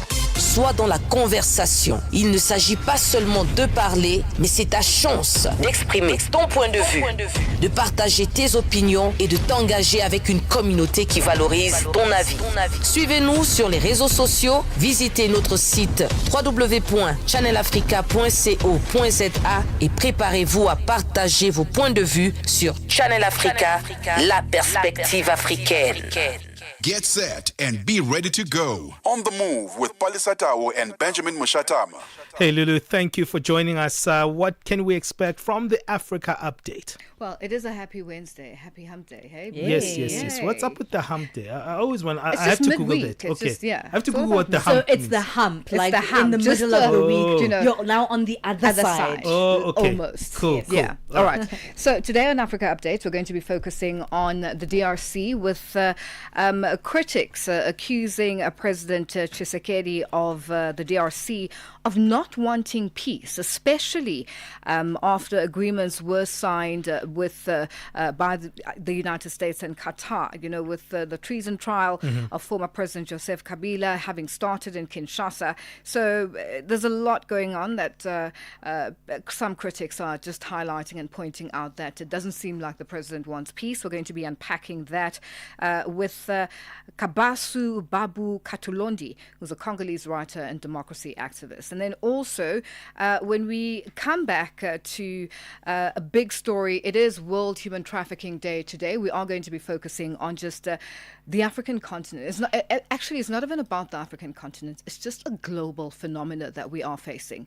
Human trafficking is real, and it is happening on a daily basis. Not only in South Africa are authorities finding people in houses in affluent areas in the country, it's across the African continent. So we will be highlighting that. We're speaking to a South African Interpol ambassador, Andy Mashaila, and he'll unpack what it is they find on the ground, especially when it comes to dealing with this crisis. And, the big guns, the people who are, pulling the strings in all these countries, why are they not being found and prosecuted and dealt with? So this is all coming up in Africa Update. Well, today. we're looking forward to it from midday to 1 o'clock Central African time. Do stay tuned in right here on Channel Africa. From myself, Benjamin Moshatama, and Palesa Tau. Thank you so much for joining us. God Have a great day. Everyone.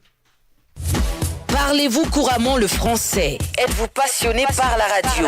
Et êtes-vous qualifié pour travailler en Afrique du Sud? Envoyez-nous votre CV et vos 3 minutes démo en MP3 à @channelafrica.co.za pour avoir une chance de rejoindre la famille Channel Africa. Si vous n'avez pas de réponse après 14 jours, cela signifie que vous n'avez pas été retenu. Channel Africa, la perspective africaine.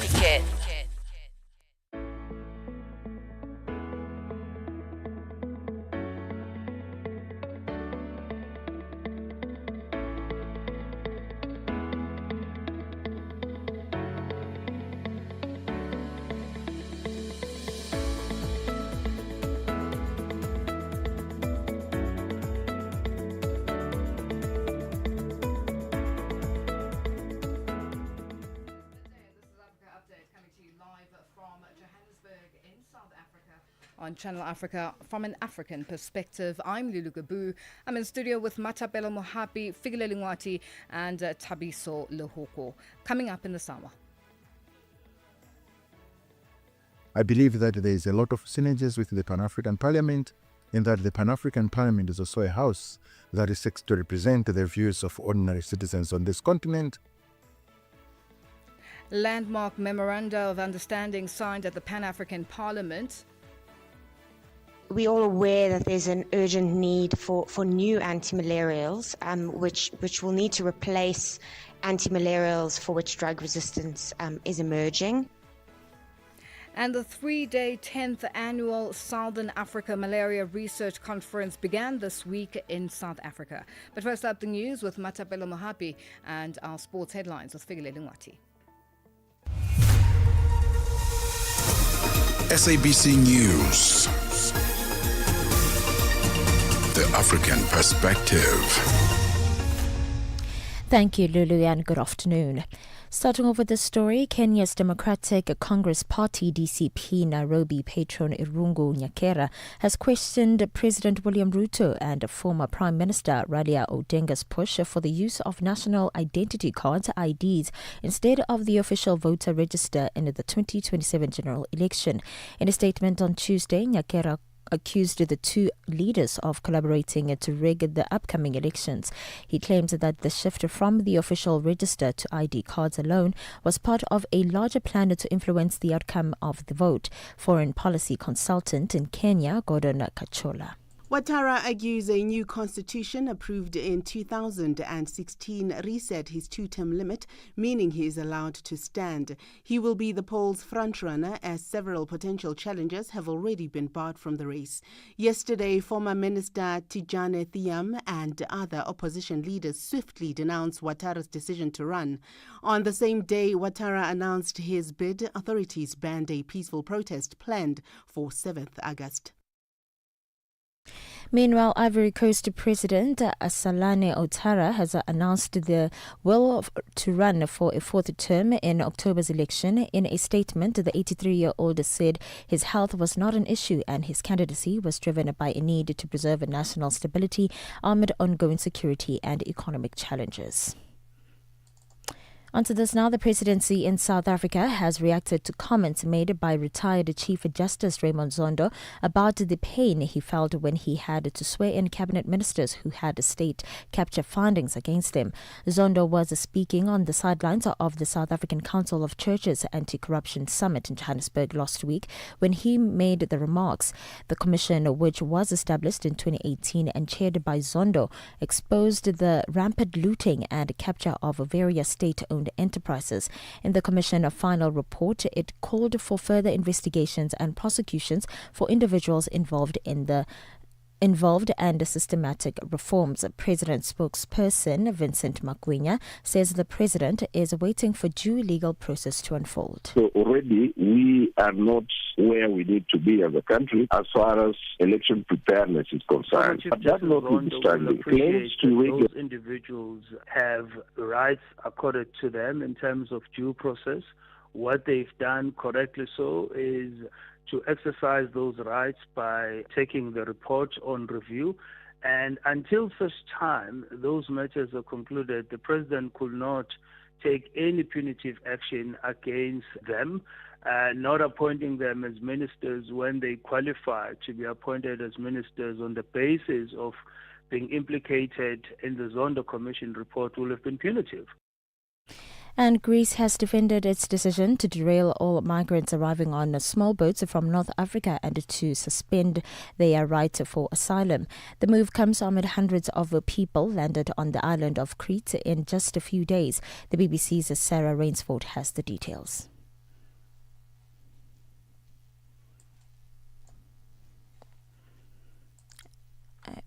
For any news stories you'd like to share with us, please send an email to newsroom@channelafrica.co.za or call us on +2711 714 4459. For Channel Africa News, I am Matapela Mahape.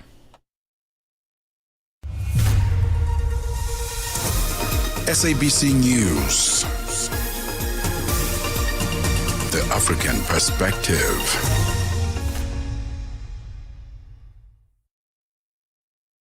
In our sports headlines, Madagascar returned to the Total Energies CAF African Nations Championship with high expectations. And long-distance sensation Thabang Musiako says training alone has given him the freedom and clarity he needed to perform. I'll be back with these and other stories at the bottom of the hour. Your window to the continent and beyond. Africa Update. Only on Channel Africa. Channel Africa. The African Perspective. Well, thank you to Matapelo Mahape and Figileni Ngwati with our sports headlines. It is 12:05 Central African time, and we're coming to you live from Johannesburg in South Africa on DSTV's audio bouquet channel 802, an OpenView channel 628, and on www.channelafrica.co.za, as well as on the SABC Plus app, available on the Apple and Google Play stores. Now, today is World Day Against Trafficking in Persons, and our question on hashtag Africa Update: what can we do to stop the scourge of on the African continent? This is now the trafficking in persons, and we're asking you to let us know what your thoughts and your views are on this day and why it needs to be highlighted. Share this on all our social media platforms. That's on X, Instagram, and subscribe on YouTube at Channel Africa 1, on Facebook at Channel Africa. You can also send us your comments and voice notes to +2763 as 406 9126. Hashtag Africa Update us. Gender-based violence is destroying lives and tearing communities apart. It happens in homes, in schools,